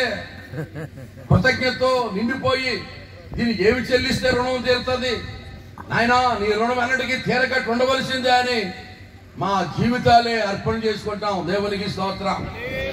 ఈవేళ చాలా మంది అనుకుంటున్నారు దాన ధర్మాల వలన పుణ్యం కలుగుతుందని. శాస్త్రం చెబుతుంది సుమా, no no no no no. నువ్వు మంచోడు అవుతావు, నీకు మేలు కలుగుతుంది, నువ్వు ఇచ్చింది 4 రెట్లు తిరిగి వస్తుంది, దానం దారి కాస్తుంది, ఇవన్నీ కలుగుతాయి. కానీ పాపక్షమాపణ కలగదు, నిత్య జీవానికి వెళ్ళవు, మోక్షం రాదు. దాన ధర్మాల వలన మోక్షము సంప్రాప్తించదు. మంచివాడు అని పేరు వస్తుంది, నువ్వు చేసిన నీ పిల్లలకు ఉంటుంది, దానం దారి కాస్తుంది, నీకు ఆశీర్వాదం వస్తుంది, నీకు దీవెన వస్తుంది, ఇవన్నీ కలుగుతాయి. కానీ పాపాలు మాత్రం పోవర్రా. శాస్త్రం చెప్పింది ఈవేళ పాపం పోవాలంటే ఖచ్చితంగా దేవుడి దిగి రావాలి. లెంపలేసుకుంటే పోయేది కాదు, ఎక్కడైనా మునిగితే పోయేది కాదు, ఎవరికైనా ఇస్తే పోయేది కాదు, ఏమి చేసినా పోయేది కాదు. దేవుడే దిగి రావాలి. No alternative, no substitute. ఇంకొక ఆల్టర్నేటివ్ ఉండుంటే దేవుని కుమారుడు దిగొచ్చి చచ్చిపోవాల్సిన ఆవశ్యకత లేదు. శాస్త్ర సారాంశం. దేవుని బిడ్డలారా, ఈవేళ యేసు ప్రభు యొక్క జననం హైందవ మత గ్రంథాల సారాంశం. యేసు ప్రభు పుట్టినటువంటి విధము. నేను ఒక చోట సువార్త ప్రకటిస్తూ కరపత్రాలు పంచుతున్నాను. పంచుతుంటే నా చేతిలోంచి ఒక అతను లాగేసుకుని నలిపేసి పడేసిన ఒక ఎర్రగా చూస్తున్నాడు. ఎర్రగా చూస్తూ అడిగాడు, ఇందులో ఏమి రాసి ఉందన్నాడు. పడేసేసి నన్ను అడుగుతున్నావేంటి అన్నాడు. చదవచ్చు కదా అన్నాడు. నలిపేసి పడేసి మళ్ళీ అడుగుతున్నావు ఎందుకు అన్నాడు. ఇందులో యేసుప్రభు గురించే కదా అన్నాడు. అవును యేసుప్రభు గురించే అన్నాను. నీకు ఆయన ఎలా పుట్టాడో తెలుసా అన్నాడు. తెలుసు కాబట్టి నీకు చెప్తానికి వచ్చాను అన్నాను. ఎలా పుట్టాడో చెప్పన్నాడు. ఆయన పరిశుద్ధాత్మ ద్వారా కన్య మరియ గర్భము ధరించి యేసయ్యని కన్నదన్నాను. నీకేమైనా మెంట్లా అన్నాడు. ఏ అన్నాను. పురుషులతో సంబంధం లేకుండా పిల్లలు పుడతారని అడిగాడు. మానవులకు అసాధ్యమే కానీ దేవునికి సమస్తము సాధ్యమే కదా అన్నాను. ఆయన ఏమన్నాడు తెలుసా, ఇటువంటి పిచ్చి పిచ్చి కథలు ఇప్పుడు నమ్మకో, అర్జెంట్గా ఎక్కడికి వెళ్ళిపో అన్నాడు. వెళ్ళిపోతాను కానీ వెళ్ళిపోయే ముందు ప్రశ్న అడుగుతూ సమాధానం చెప్పన్నాను. చెప్పమన్నాడు. కర్ణుడు ఎక్కడి నుంచి పుట్టాడు అన్నాను. చెవులోంచి పుట్టాడు అన్నాడు. చెవులోంచి పుడితే గర్భసంచి గోపురం ఉందా అన్నాడు. అలా అడుగుతున్నావు ఏంటి అన్నాడు. గర్భసంచి గోపురం అంటే ఎంత అయిపోతుంది గోబా. గర్భవతిని చూస్తే ఎవడో బతుకుతాడు, దయ్యం చచ్చిపోయి దాపును. దేవుడు అంటే ప్రశ్నించకూడదు. చెవులోంచి పడతాడు, కంట్లోంచి పడతాడు, కన్ను లేకుండా పడతాడు, చెవి లేకుండా పడతాడు, అప్పుడే దేవుడు అవ్వాలి. ప్రశ్నించకూడదు. ఆయన్నే దేవుడు అంటారు. పిల్లరా, కన్యక గర్భవతి పడుతుందని సారాంశం. చనిపోతాడని హైందవుల సారాంశం. లేస్తాడు, చనిపోయిన వాడు లేస్తాడు. రక్తం అవసరమని, రక్తము నిమిత్తము చావవలసి ఉందని, దేవుడే వచ్చి చావాలని మన శాస్త్రం చెప్పిందండి. సర్వపాప పరిహారం, రక్త ప్రోక్షణం అవశ్యం. రక్తము తనలో ఉన్న ప్రాణమును బట్టి పాపమునకు ప్రాయశ్చిత్తం చేసే శక్తి కలిగి ఉన్నది. అది పాపము లేని రక్తమై ఉండాలి. ఇంకొక ఆయన ఏమన్నాడంటే, యేసు ప్రభు పరిశుద్ధుడు అంటే అన్నాడు, మరి ఆయన మరియమ్మ పాలు తాగలేదు ఏంటి అన్నాడు. ఏ మరియం పాలు తాగితే ఏమైంది అన్నాను. మరియం పాలు తాగితే మరి మరియం పాపాలు ఆయనకి రావా అన్నాడు. నేను అన్నాను, గేదె పాలు తాగితే గేదె పాపాలు, గాడి పాలు తాగితే గాడి పాపాలు వస్తాయట. తిన్నది తాగింది కడుపులోకి వెళ్ళి పొద్దున్నే వెళ్ళట్లేదు. నువ్వు తిన్నది తాగింది బహిర్భూమిలోకి వెళ్ళిపోదు కదవది. అదేమి సమాధానం అంటే, దేవుని బిడ్డలారా, ఆహార పదార్థాల వలన పాపం కలుగుతుందా? మరియం పాలు తాగితే ఏమిటంట? యేసు పరిశుద్ధుడు, అందుకని మరియమ్మ అండాన్ని కానీ యోసేపు యొక్క వీర్య కణాలను కానీ వాడలేదు దేవుడు. దేవుడు ఆయనకు ఒక పరిశుద్ధమైన రక్తాన్ని ఏర్పాటు చేశాడు. ఆ రక్తం పేరు దేవుని రక్తం. మరియమ్మ అండాన్ని వాడుకుని ఉండుంటే పాప క్షమాపణకి అది పనికిరాదు. ఆయన కూడా మనవాడవును. దేవుడు ఒక రక్తాన్ని స్పెషల్గా తయారు చేశాడు. అది దేవుని రక్తం ఆయనలో ప్రవశిస్తుంది. ఆ రక్తం అవసరమని శాస్త్రం చెప్పింది. ఆ రక్తం చిందించడానికే యేసయ్య వచ్చాడు. దేవునికి స్తోత్రం కలుగునగా. హల్లెలూయా. చనిపోయిన తర్వాత మరలా పునరుత్థానుడు అవుతాడు. శాస్త్రం చెప్పింది ఓం శ్రీ మృత్యుంజయ నమః. మృత్యువుని గెలుస్తాడు. ఎంతటి మాట అండి! ఓం శ్రీ మృత్యుంజయ నమః.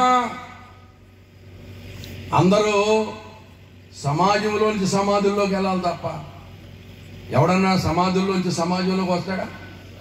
వచ్చి మీ ఇంటి పక్కన దిగితే అద్దెకి ఉంటావా నువ్వు? దిగా నిద్రాడుతుందా? మరణాన్ని గెలవడం మామూలటువంటి సాధ్యమా? ఊళ్ళో బ్రహ్మరథం పడతారు. నువ్వు ఎంతనాడు అంతనాడు అంటారు. గజమాలు లేస్తారు. ఎంత సంపాదించినా ఎంతమంది పోగినా శ్మశానంలో సాగిలు పడి సతికిలు పడ్డమే. అందరూ పోడారని చెప్పాను బయటకు వస్తామా? వరుణ్ జాషువా గారు రాశారు కదా ఖండకావ్యాల్లో, ఎన్నో ఏండ్లు గతించిపోయినవి కానీ ఈ శ్మశాన స్థలిన్ కన్నులు మూర్చిన మందభాగ్యుడు ఒకడే నన్ను లేచినాడు అక్కడ. ఎన్నాళ్ళు ఈ చలనంబు లేని శయనం బీతలు అల్లాడిరు కన్నీటంబడి క్రాగిపోయినవి నిక్కమ్మిందు పాషాణాలు అన్నాడు. ఆడోళ్ళు ఏడుపుల కంట రాళ్ళు కరిగిపోయినట్టు కానీ చచ్చినోడు ఎవడో మెదలేదంట. ఇచ్చోటనే కదా రాజ్యము లేదు రాజన్యుని అధికార ముద్రికలు అంతరించే. ఇచ్చోటనే కదా సత్యవీందుని కమ్మని కలవు నిప్పులోన గరిగిపోయాయి. ఇచ్చోటనే కదా పేరుని కనుక చిత్రలేఖలు కుంచే నశించే. ఇచ్చోటనే కదా లేత ఎల్లాలి నల్లపూసల చవురు గంగలో కలిసిపోయింది. ఎక్కడా చెప్పలేదా? శ్మశానంలో ఇచ్చోటనే లేత ఎల్లాలి నల్లపూసల చవురు. ఏమండి శ్మశానానికి లేత ఎల్లాలు ముదిరిల్లాలు తేడా ఉంటుందా? అదేమన్నా గ్యాస్ స్టవ్ సిమ్యులేటర్? ఒరే లేత ఎల్లాలు సిమ్యులేటర్ అనడానికి అవుతాడంటే కష్టాలు తగలెట్టేయడమే తప్ప లేత ఎల్లాలు ముదిరిల్లాలు నైగా. ఇది పిశాచులతో నిఠాలేఖనుడు గజ్జె కదలించేవాడు రంగస్థలంలో. ఇది మరణదూత తీక్షణమవు దృష్టిలో అవని పాలించి భస్మ సింహాసనం అన్నాడు ఆయన. పిశాచులతో నిఠాలేఖనుడు గజ్జె కదలించేవాడు రంగస్థలంలో. ఇది మరణదూత తీక్షణమవు దృష్టిలో అవని పాలించి భస్మ సింహాసనం. బూడిదైపోవడమే. బతికి పట్టకడ్డోడు ఎవడు లేడు మానవ చరిత్రలో. యేసు ఒక్కడే. ఓ మరణమాన్ని ముళ్ళు ఎక్కడ, ఓ మరణమాన్ని విజయం ఎక్కడని మరణానికి మరణాన్ని విధించి సమాధిలోంచి సమాజంలోకి వచ్చాడు. దేవునికి స్తోత్రం కలుగును. ఓం శ్రీ మృత్యుంజయ నమః అనే శ్లోకాన్ని నెరవేర్చుకుంటూ వచ్చినటువంటి వాడు నజరేయుడైన యేసుగాడు. ఏం చెబుతున్నావయ్యా ప్రియులారా? ఇవాళ పునరుత్థానం మృత్యులు చేశాను. నేను ప్రసంగం చేస్తాను చోట. యేసు మరణాన్ని గెలిచాడు, యేసు మరణాన్ని గెలిచాడు, పునరుత్థానుడు అయ్యాడంటే ఒక ఆయన వచ్చి నాతో అన్నాడు, యేసు ఒక్కడే కాదు మా వాళ్ళు కూడా లేచారు అన్నాడు. ఏది చూపించాలని? ఏది ఎక్కడుందంటే చుక్కల్లో కనపడతారు, చంద్రుల్లో కనపడతారు మా వాళ్ళు. పునరుత్థానం అంటే చంద్రుల్లో చుక్కల్లో కనపడడం కాదు, చొక్కా వేసుకుని ఊళ్ళోకి రావాలా? చొక్కల్లో చంద్రుల్లో కనపడడం కాదు, చొక్కా వేసుకుని ఊళ్ళోకి వచ్చి మళ్ళా ఉండాలి. యేసయ్య అలా చొక్కా వేసుకుని ఊళ్ళోకి వచ్చి 40 రోజులు ఉన్నాడు. దేవునికి స్తోత్రం కలుగునుగాక. 40 days. ఒక రోజు కాదు, 2 రోజులు. మీరు మెరిసి తడుక్కుమని మెరిసి వెళ్ళిపోవడం కాదు. యేసు పునరుత్థానుడు అవుతాడని శాస్త్రం చెప్పింది. మొత్తం అంతా శాస్త్రబద్ధము, మొత్తం అంతా హైందవ శాస్త్రీయ సారాంశము. దీన్ని మొండికేసి కాదనాలి తప్ప ఈ సీతయ్య ఎవడ మాట ఎండవు అని వదిలేయాలి తప్ప ఏమాత్రం ఆలోచించిన నీకు ఏమాత్రం రీజనింగ్ ఉన్నా నో అనడానికి అవకాశం లేదర్రా. అందులో ఛాన్సే లేదు. పునరుత్థానుడు అవుతాడని శాస్త్రం చెప్పింది. ఓం శ్రీ మృత్యుంజయ నమః. మృత్యు ఒక చోట కాదు రాస్తా. మరి మనకి టైం లిమిట్ ఉంది.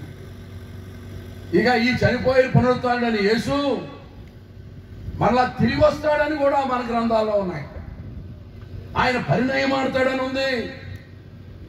భారతదేశానికి తెలిసినటువంటి మహాసత్యంలో ఒక సత్యం ఏంటి తెలుసా? దేవర వారి వివాహ వ్యవస్థ. The concept that God gets married. is the oldest concept that is known to the Indian saints. The concept that God gets married. దేవుడు పరిణయం ఆడతాడు, దేవుడు పెళ్లి చేసుకుంటాడు అని మొదట సత్యాన్ని ఎరిగినటువంటి వారు భారతీయులే. శ్రీమద్ విరాట్ పోతులూరు వీరబ్రహ్మం గారు అన్నాడు, ఒక వీరభోగ వసంతరాయుడు రాబోతున్నాడు లోకంలోని. ఒక వీరభోగ వసంతరాయుడు, వసంతుడు అనగా పెళ్లి కుమారుడు. ప్రియులారా, మన భారతదేశానికి దేవుడు పెళ్లి చేసుకుంటాడని తెలుసు, కానీ పెళ్లి కూతురు ఎవరో తెలియదు. ఎవరిని చేసుకుంటాడో తెలియదు, పెళ్లి చేసుకుంటాడని తెలుసు, ఎవరిని చేసుకుంటాడో తెలియక సీతారాముల కళ్యాణము చూద్దాము రారండి, పార్వతీ పరమేశ్వరు పెళ్లి చేద్దాం రండి అంటున్నారు. దేవుడు అంటున్నాడు, ఆ పెళ్లి మీరు చూడడం చేయడం కాదు, నిన్నే పెళ్ళాడుతా. సీరియల్ చాలా కాలం వచ్చింది చాలా కాలం. నిన్నే పెళ్ళాడుతా, నీవే సిద్ధపడు, నేను చిందించిన రక్తంలో నీ వస్త్రాలు ఉతుక్కొని నేను స్థాపించిన సంఘంలో చేర్చబడి నేను బాప్తిస్వం పొంది నా శరీరంలో రక్తంలో పాలు పంపులు పొందితే నువ్వే పెళ్లి కూతురువు. ఆ విశ్వ చక్రవర్తి అఖిల బ్రహ్మాండమును నోటి మాట చేత కలుగు చేసిన వాడు, ప్రధాన శిల్పిగా తండ్రి దగ్గర నుండి సమస్తమును కలుగు చేసిన వాడు, ఆయన తన మహత్తుగల మాట చేత సమస్తమును నిర్వహించుతున్నవాడు ఈవేళ దేవుని సంఘాన్ని ప్రేమించి పెళ్లి చేసుకోబోతాడు. మీకు తెలుసా, గుణవతి అయిన భార్య దొరుకుట అరుదు అన్నాడు. అంటే అర్థం తెలుసా మీకు? గుణవతి అయిన భార్య దొరుకుట అరుదు అంటే గుణవంతుడైన భర్త దొరుకుట సులువని. నేను అవుతారా ఆడవాళ్ళు? ఏ లేడీ చూసినా కేడియే, మగవాళ్ళందరూ మంచివాళ్ళు. ప్రియులారా, తప్పు తప్పు తప్పు సమా, దేవుడు అలాగంటలేదా రోయ్? గుణవతి అయిన భార్య దొరకట అరుదంటే అర్థం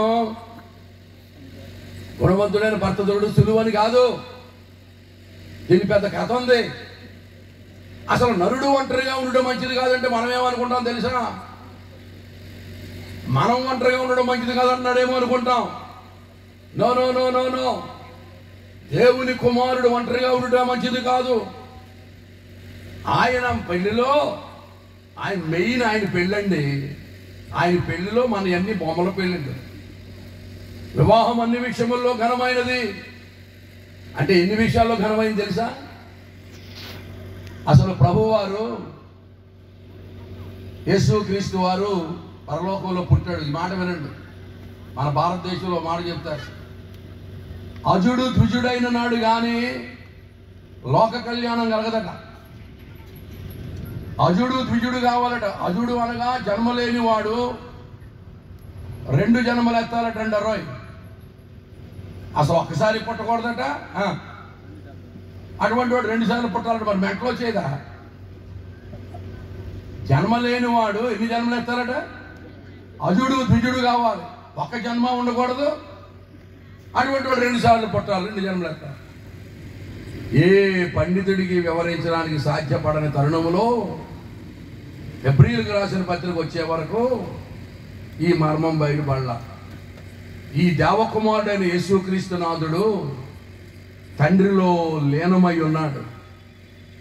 తండ్రిలో లీనమై ఉన్నాడు. ఆ లీనమై ఉన్నటువంటి కుమార భాగాన్ని దేవుడు నోరు తెరవగా ఒక దివ్య సుందరుడు బయటకు వచ్చాడట. అతడు కోటి సూర్యకాంతుల కంటే కాంతివంతంగా ఉన్నాడు. అప్పుడు కుర్చీ పక్కన సింహాసనం వేసి కూర్చోబెట్టి, నేడు నేను నిన్ను కూర్చోండి, మీకు అన్నం తల్లి, నేడు నేను నిన్ను కని ఉన్నాను. ఏమండి, జన్మ లేనివాడు, తండ్రిలో లీనమై ఉన్నవాడు, అనాదిగా ఉన్నవాడు పరలోక రాజ్యంలో ఒకసారి పుట్టాడు. అదే అద్వితీయ కుమారునిగా పుట్టుట. సింహాసనం వేశాడు, సమానంగా కూర్చోబెట్టాడు, దేవదూతలందరూ ఆరాధించబడ్డాడు. అదే తండ్రితో కూడా ఉండుట, విడిచిపెట్టకూడని భాగ్యం అనేచక తండ్రితో కూడా సమానముగా ఉండుట. అదైన తర్వాత లోకమంతా నిత్యనాశనానికి వెళ్ళిపోతూ ఉంటే 2వసారి కన్యమర్య గర్భంలో పుట్టాలన్నాడు. 2వసారి కన్యమర్య గర్భంలో పుట్టాడు. అజుడు ద్విజుడైన సన్నివేశం యేసులో నెరవేరింది. దేవునికి స్తోత్రం కలుగును. అజుడు ద్విజుడయ్యాడు. దేవుని బిడ్డలారా, ఈ సన్నివేశం కంటే కూడా దాని తర్వాత మన పాపములన్నీ మోసుకొని కలువరి సిలువలో రక్తం చిందించిన దానికంటే, ఎన్నో అద్భుతాలు చేసి మృతులను సైతం లేపిన దానికంటే, మరణాన్ని గెలిచి పునరుత్థానుడైన దానికంటే, పునరుత్థానుడై తండ్రి కుడి పార్శ్వన కూర్చుని హెచ్చించబడిన దానికంటే, వీటన్నిటికంటే కూడా ఆయన ప్రాజెక్టులో వివాహము ఘనమైనది. ఈ నెట్వర్క్ అంతటికంటే కూడా హైలైట్ ఏంటి చెప్పండి?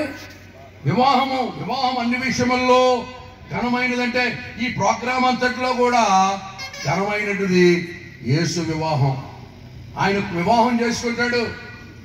శ్రీమద్ పోతులూరి వీరబ్రహ్మం గారు చెప్పారు, భారతీయ మత గ్రంథాలు చెబుతున్నాయి, సాదృశ్య రూపంగా కళ్యాణాలు చేస్తున్నాం, దేవుడికి పెళ్లిళ్ళు చేస్తున్నాం. మన సాంప్రదాయంలో ఉందని దేవుడి పెళ్లి చేస్తున్నాం అంటే నిజమైన పెళ్లి జరగబోతా ఉంది. ఆయన పెళ్లి కుమారుడుగా రాబోతున్నాడు, వచ్చి దేవుని సంఘాన్ని పరిణయమాడబోతున్నాడు. దేవునికి మహిమ కలుగును గాక.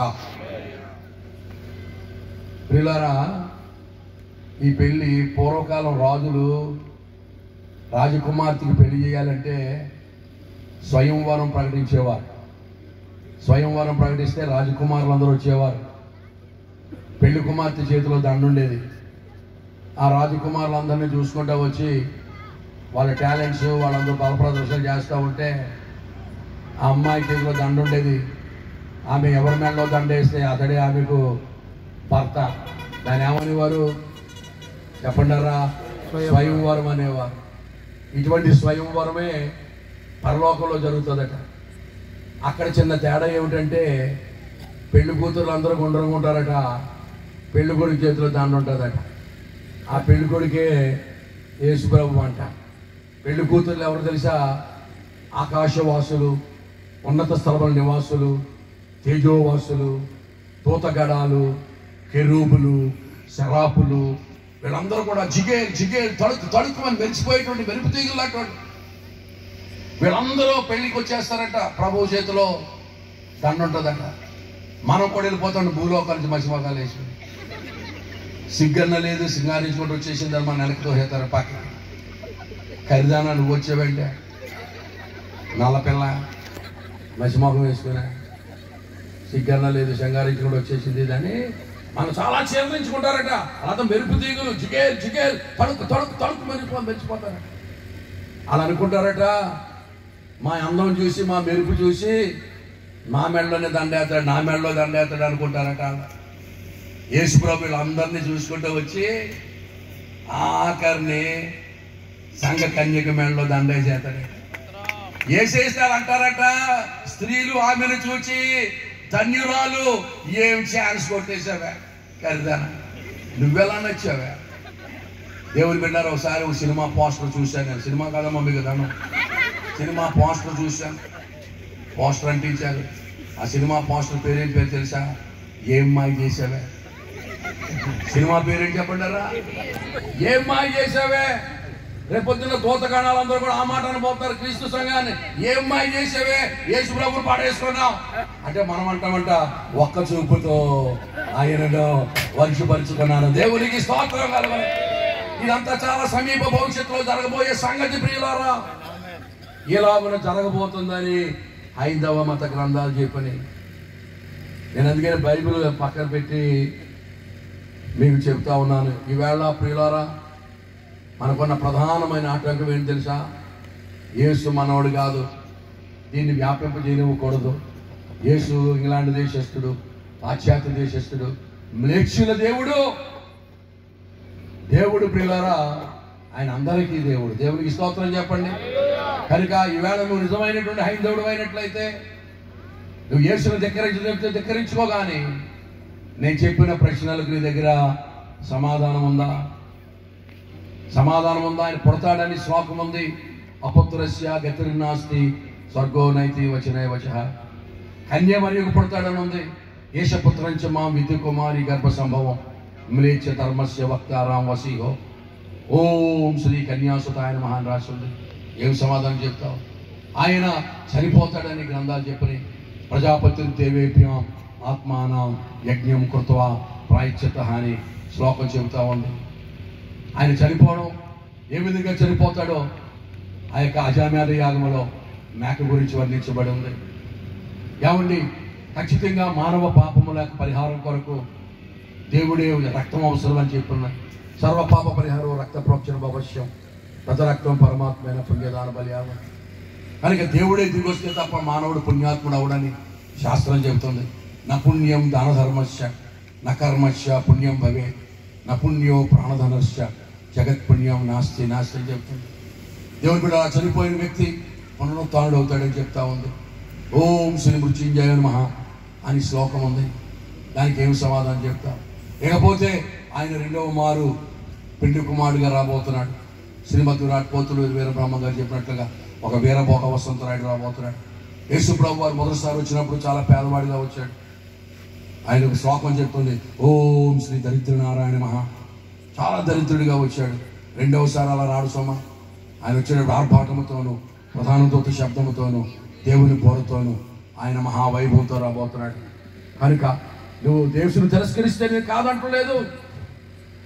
వీటికి ప్రశ్నలకు సమాధానం ఉంటే నువ్వు యేసుని దగ్గర నుంచి, ఒకవేళ వీటికి సమాధానం దొరకకపోతే యేసు సకల మత గ్రంథాల సారాంశం అని హైందవ మత గ్రంథాలను వడపోస్తే యేసు వస్తాడు. దేవునికి స్తోత్రం కలుగునగా.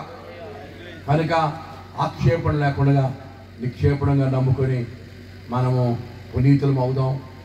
మూర్ఖంగా ఆలోచించొద్దు ప్రియులారా. శాస్త్రాలు చదవండి.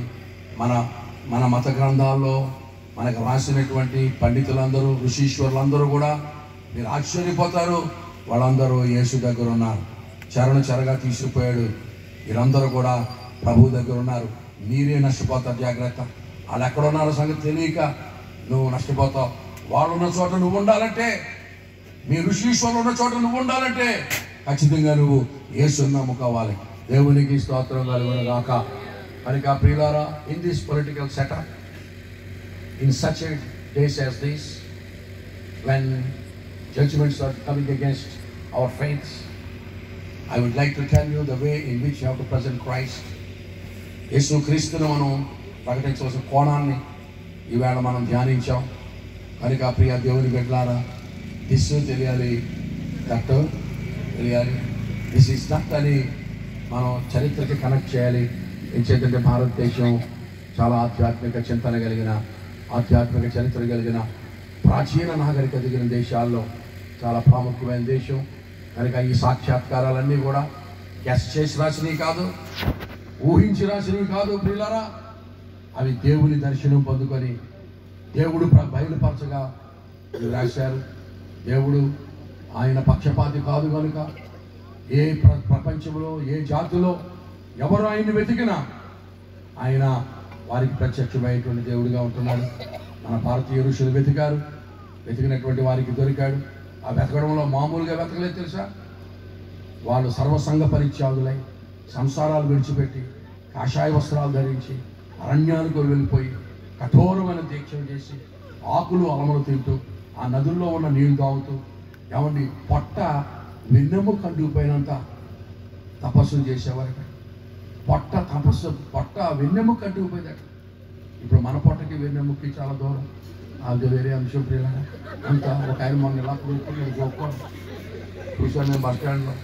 పొట్ట అక్కడెక్కడ ఉంది, సిగ్గులా దాటుకోకుండా, అది వేరే అంశం. కానీ ఎవరు పొట్ట సంగతి మనకెందుకు. కానీ ప్రియులారా, మన ఋషీశ్వరులు పొట్ట వెన్నెముక కంటుకుపోయేంత కఠోరమైన దీక్షలు చేయగా ఈ సత్యాలన్నీ మన భారతదేశానికి అందించారు. ఈవేళ భారతదేశం వాటిని మర్చిపోయి యేసు రక్తం అక్కర్లేదు, ఎవండి మధ్యవర్తి అక్కర్లేదు, ఎవడు పట్టినాడు వెళ్ళొచ్చు, దీక్షలు చేసి వెళ్ళొచ్చు, మాలలు వేసుకుని వెళ్ళొచ్చు, ధర్మాలు తీసుకుని వెళ్ళొచ్చు, ఏవేవో చేసుకుని వెళ్ళొచ్చు అంటున్నారు. కానీ ఖచ్చితంగా రక్త ప్రోక్షణ సిద్ధాంతం మీదే భారతదేశానికి పునాదులు పడ్డాయి. భారతదేశ భక్తి జీవితానికి పునాదులు పడ్డాయి రక్త ప్రోక్షణ సిద్ధాంతమే. ఈవేళ రక్త ప్రోక్షణ సిద్ధాంతాన్ని దేశం తొలగిపోతూ ఉంది. మళ్ళా తిరిగి రక్త ప్రోక్షణ సిద్ధాంతం మీద రమ్మని ఆహ్వానిస్తూ ఉన్నాం. దేవుడు ఒక్కడే అని గ్రంథాలు చెప్పినాయి పిల్లరా. కనుక దేవుళ్ళు అనేకులు ఉండరు. మన పండితులు పోయం కూడా రాశారు. దేవుడు ఎంతమంది అసలు సృష్టికర్త ఎవడన్న దానికి మన గ్రంథాలు చెబుతూ ఉన్నాయి పిల్లరా. దేవుడు ఒక్కడే, దేవునికి నరునికి మధ్యవర్తియు ఒక్కడే, ఆయన యేసుక్రీస్తు నరుడు. కనుక యేసుని నమ్మడానికి ఎవరికి అభ్యంతరం అక్కర్లేదు. ఈ సంగతి పక్కన పెడితే బెత్లెహేములో పుట్టిన దేవుడు నీలో నాలో పుట్టాలి. క్రిస్మస్లు చేసుకుంటున్నాం కానీ మనలో ఇంకా ప్రభువు పుట్టకపోతే మనకి రక్షణ లేదు. నువ్వు మనసుతో నమ్ముకున్నంత మాత్రాన, మెంటల్గా నమ్ముకున్నంత మాత్రాన మోక్షం రాదు సుమా. ఖచ్చితంగా యేసుక్రీస్తు ప్రభువు అని నోటితో ఒప్పుకొని హృదయం అని విశ్వసించి ఆయనకు నీవు ద్వారం తెరవాలి. ఇదిగో నేను హృదయం అనే తలుపు దగ్గర నిలిచింది, నేను తట్టుచున్నాను. ఎవరైనా నా స్వరం విని తలుపు తీసినట్లయితే నేను లోపలికి వస్తానన్నాడు. నేను 1984 ఆగస్టు 15వ తారీఖున నేను నా హృదయాన్ని దేవునికి తెలిసాను. అప్పుడు వీళ్ళారా, ఆగస్టు 15వ తారీఖు 1984వ సంవత్సరం ఇండిపెండెన్స్ డే వచ్చింది. మా ప్రిన్సిపల్ గారు మాస్టర్ స్పీచ్ ఇవ్వమన్నాడు. ఇండిపెండెన్స్ డే మీద మాట్లాడుతున్నాను. ప్రియులారా, గొప్ప తుఫాను వచ్చింది. స్టూడెంట్స్ అందరూ జెండా వదిలేసి ఎక్కడ వాళ్ళు అక్కడ పారిపోయారు. మేము కూడా స్టాఫ్తో పరిగెత్తి పాకల దూరం, ఆ పాక కారిపోతుంది. అక్కడికి ఒక బస్సు వచ్చింది. ఆ బస్సు ఎక్కాను. బస్సు వెళ్ళి విశాఖపట్నంలో ఒక చర్చి దగ్గర ఆగింది. ఆ చర్చిలోకి వెళ్తే అక్కడి నుంచి ఒక రిట్రీట్కి వెళ్ళాను. అక్కడ మాస్టర్ గారు వాకింగ్ చెప్తున్నారు. ఆయన మనతో మాట్లాడుచుండగా మన హృదయం మండుచుండలేదా? ఎమ్మాయి గ్రామానికి వెళ్ళినటువంటి వారితో యేసు కలిసి వెళ్తూ పునరుత్థానుడే మాట్లాడుతుంటే ఆయన మనతో మాట్లాడుతుండగా మన హృదయాలు మండుచుండలేదా అనే మాట మాట్లాడుతూ ఉంటే నా హృదయం మండింది. యేసుని అంగీకరించాను, నా హృదయాన్ని తెలిసాను. ప్రియ దేవుని బిడ్డలారా, అప్పటి నుండి ప్రభువు నాతో సహవాసం చేయడం, మాట్లాడడం మొదలుపెట్టాడు. చాలా తీక్షణంగా సేవించేవాడు. అత్యాశక్తి కలిగి దేవుని ఆరాధిస్తూ ఉండేవాడు. అక్షరాలు కనపడి వెలుగు వస్తే బైబిల్ చదివేటువంటి ఆసక్తి ప్రియుల ఇలాగ ఆసక్తితో దేవుణ్ణి సేవిస్తూ ఉంటే నాకు ఒక స్వరం వినబడింది. My son segregate your self for the cause of full time evangelism. నా కుమారుడు ఆ సంపూర్ణ సేవకులు సమర్పించుకోవాలి. ప్రభు స్వరం వినపడితే నేను పరిగెత్తుకెళ్ళి నా భార్యతో చెప్పాను. కానీ దేవుడు నాతో మాట్లాడాడన్నా. ఏం మాట్లాడాడన్న మా ఆవిడ? దేవుడు నన్ను సేవకు రమ్మంటాడని చెప్పాడు. వెంటనే మా ఆవిడ సేవ లేదు, జావ లేదు మాట్లాడుకుంటున్నాను. ఎంత స్పీడ్గా వెళ్ళాను అంత స్పీడ్గా వెళ్ళిపోయాను. ప్రియులారా, మెచ్చుకుంటుంది అనుకున్నాను, గాలి తీసేద్దాం అనుకోలేదు. సేవ లేదు, జావ లేదని వచ్చేసి ఇంటికి వచ్చేసి ప్రార్థన చేస్తాను. ప్రభా, ఇలాగందరూ ఆయన మా ఆవిడ సేవ లేదు, జావ లేదంటుంది. నువ్వు మాట్లాడిన ఆయన అన్నాను. ఆయన అన్నాడు, నేను మాట్లాడిన అన్నాడు. ఆయన అన్నాను. నేను అబ్రాహాముని పిలిచినప్పుడు శారంతో చెప్పానండి. శారమ్మని వెళ్ళిపోవడం అన్నాడు. నేను అన్నాను, ఆ శారమ్మని వేరు, ఈ శారమ్మని వేరు, నాకు ఎక్కడ నాగలోపం ఎక్కడ ఆయన మాట్లాడుతండి ఆయన మాట్లాడేవాడు కాదు. చాలాసార్లు పిలిచేవాడు. పిలిచినప్పుడు ఎలా చెప్పేవాడు. ఇటువంటి సభలకు వెళ్ళేవాడిని అందరిలాగే. అందరూ బాగానే కూర్చునేవాడు. నేనే కాసేపు కూర్చుని పక్కకి వెళ్ళిపోయి ఈ గోడ పక్కకి వెళ్ళి ఏడుస్తూ ఉండేవాడిని. ఎప్పటికైనా సేవకుండా అవుతానా, మా ఆవిడ వెళ్ళనిస్తుందా, నీ పిలుపు నెరవేరుతుందా నాయన అని బాధపడేవాడిని. దేవుని బిడ్డలారా, ఇలాగున్నా గడుస్తూ ఉన్నా. అయితే ఒక దినాన్ని ఇంకా బలమైన స్వరం వినబడింది. ఇలా ప్రతి సంవత్సరం జరుగుతూ ఉంది. మా ఆవిడ వెళ్ళినట్ల ఒక రోజు నేను ప్రార్థన చేశాను. ప్రభువా, నువ్వేమో రమ్మంటున్నావు, ఇప్పుడేమో వద్దంటుంది. మీ ఇద్దరి మధ్య నేను నలిగిపోతున్నాను, మీ ఇద్దరు బాగానే ఉన్నాను, నన్ను చంపేస్తున్నా. ఓ పని చేయండి, మీ ఇద్దరులో ఎవరో ఒకరు మారు మనసు పొందన్నాను. నువ్వన్నా మారు మనసు పొందు, ఆవిడకన్నా మారు మనిషి, మీ ఇద్దరు బాగానే ఉన్నాను, నన్నే చంపేస్తున్నారు అన్న. అంటే ఆయన అన్నాడు, మా ఇద్దరము మారము, నువ్వే మారాలన్నా. వచ్చి ఇందులో గుర్రు అనుకున్నా. దేవుని పెట్టినారు. ఎలా జరుగుతూ ఉంది. ఒక రోజున నేను మేడ మీద ప్రార్థన చేస్తున్నాను. మా ఆవిడ స్కూల్కి వెళ్ళింది. నేను ఇంగ్లీష్ లెక్చరర్గా పనిచేసేవాడిని. ప్రార్థన చేస్తుంటే ఒక స్వరం, my son your time is up అన్నాడు. ప్రియులారా, నేను అనుకున్నాను చంపేస్తాడు కాబోలు. టైం ఈజ్ అప్ అంటే దేవునికి కోపం వచ్చేసింది అనమాట. టైం ఈజ్ అప్ అంటే నాకు ఇంకా పరదేశంలో ప్రియులారా ఈ పాట సమాధి పెట్టి అన్ని జ్ఞాపకం వచ్చేస్తాను. కంటేసేస్తారు కాబోలు ఆయన, ఫ్లెక్సీ వేస్తారు తండ్రి. టైం ఈజ్ అప్ అంటే వేడిన ఆయన ఈ కోపం వచ్చేసిందని ఆయన అని దేవుడు చంపేస్తాడు భయం వేసి. ఆయన చంపడం కంటే సేవకు రావడం మంచిదని దేవునితో ఒక నిబంధన చేశాను. ప్రియులారా, ప్రభువా, ఇంకా కాలేజీ మెట్టిక్కితే కొట్టానంటే దేవునితో నిబంధన చేశాను. ఆమెను వేసాను. మా ప్రిన్సిపాల్ గారికి ఉత్తరం రాయిస్తాను. రెసిగ్నేషన్ లెటర్ పోస్ట్ చేశాను. మరి సాగు కబురు సాయంకాలం చెప్పాలి. వచ్చిందంటే ఊరుకోదు ఆయన. స్కూల్కి వెళ్ళిన తండ్రి జావలేదు రావడం. నువ్వేమో టైమింగ్ చెప్పాలి, నువ్వు అంటున్నావు. నేనేమో రిజైన్ చేశాను. సాయంకాలం వచ్చేది తండ్రి. ఈ గొడవ అవ్వకుండా చూడండి ఆయన. ఈ వార్త ఎలా చెప్పాలో ప్రభు అని ప్రార్థన చేస్తుంటే దేవుడు నాకు ఒక ఆలోచన ఇచ్చాడు. మా ఆవిడ ప్లమ్ కేక్ అంటే ఎక్కువ ఇష్టపడుతుందని బజార్కి వెళ్ళి 3 కేజీలు కేక్ కొనుక్కొచ్చేసాను. పెద్ద కేక్ కొనుక్కొచ్చి బాగా అరేంజ్ చేశాను. ప్రియులారా, అరేంజ్ చేసి మోక నుంచి ప్రార్థన చేస్తాం. ప్రభువా వచ్చిందంటే ఊరుకోదు నాయన, ఈ వార్త చెప్తాను ప్రభా, నువ్వే గొడవకుండా చూడు నాయన అని ప్రార్థన చేస్తున్నాను. ఈ లోపు దిక్కుమాట వచ్చేస్తుందంటే రామేనంటే అనేసి వెళ్ళిపోయాను. కానీ this is the day that the lord has made. I would like to tell you awesome news. I would like to cut the cake. This is glorious day అంటే మా ఆవిడ అంది, ఏంటో స్పీడ్ ఏంటి, స్లోగా మాట్లాడు, తెలుగులో మాట్లాడాలి. ఆ స్పీడ్ ఏంటి, ఆ భాష ఏంటి, స్లోగా మాట్లాడు, తెలుగులో మాట్లాడాలి. ఈ టెన్షన్లో నాకు తెలుగు కనెక్ట్ అవ్వట్లేదు. తెలుగులో మాట్లాడంటది ఆవిడ, నాకేమో కనెక్ట్ అవ్వట్లేదు. ఈ గొడవలో కాసేపు తమాయించుకుని అప్పుడు తెలుగులో చెప్పాను. కానీ ఇవాళ నీకు ఒక అద్భుతం చెప్తాను, దేవుడు ఒక అద్భుతం చేశాడు, కేక్ కట్ చేయాలన్నాను. ఆవిడ అంది, అద్భుతం ఏంటో చెప్పు, అప్పుడు కట్ చేస్తానంది. నేను అనుకుంటున్నాను చెప్పిన వరకు కేక్నే కట్ చేద్దాం నాయన, చాకు ఇచ్చిన అవుతాను, అదే కట్ చేద్దాం తండ్రి. నాయన నీ చాలాసేపు గొడవ జరిగింది, నువ్వు కేక్ తినే బాబు నీకు కట్ నీకు స్టోరీ విషయం చెప్తానంటాను. ఆవిడేమో ఆ చెప్పు అప్పుడు కట్ చేస్తానంటాను. ఇంకా నేను డబ్బులు నడిచాలి ఏంటని ధైర్యం చేసుకుని చెప్పేసాను. పిల్లరా ఈవేళ దేవుని సేవకి సమర్పించుకున్నాను. అందంత దెబ్బలు పడిపోయింది పిల్లల, భుజాన ఉంది, దాబులు పడిపోయింది. నేను గొడవ అవుద్ది అనుకున్నాను కానీ పడిపోద్ది అనుకోలేదు.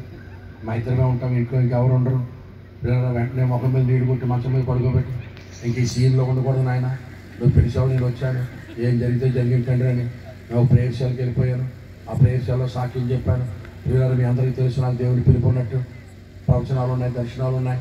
ఇవాళ దేవుడు అద్భుతం చేశాడు. ప్రియులారా సేవ సమర్పించుకున్నాను. వెంటనే మా సంఘస్థులు పెళ్లి ఒకేసారి హల్లెలూయా హల్లెలూయా అని గోల చేస్తున్నాను. నేను అన్నాను హల్లెలూయా గిల్లెలు. అప్పుడు అమ్మగారు వెళ్ళిపోయి ఇంటి దగ్గర ఇంకా తను పెడతాను బాబు, అదే ప్రార్థన చేయండి రా, ఆవిడ కోసం ప్రార్థన చేయండి అంటే గంట సేపు ప్రార్థన చేశారు. ప్రియులారా ఈ ప్రార్థన అంతా అయ్యేసరికి 9:10 అంత అయింది.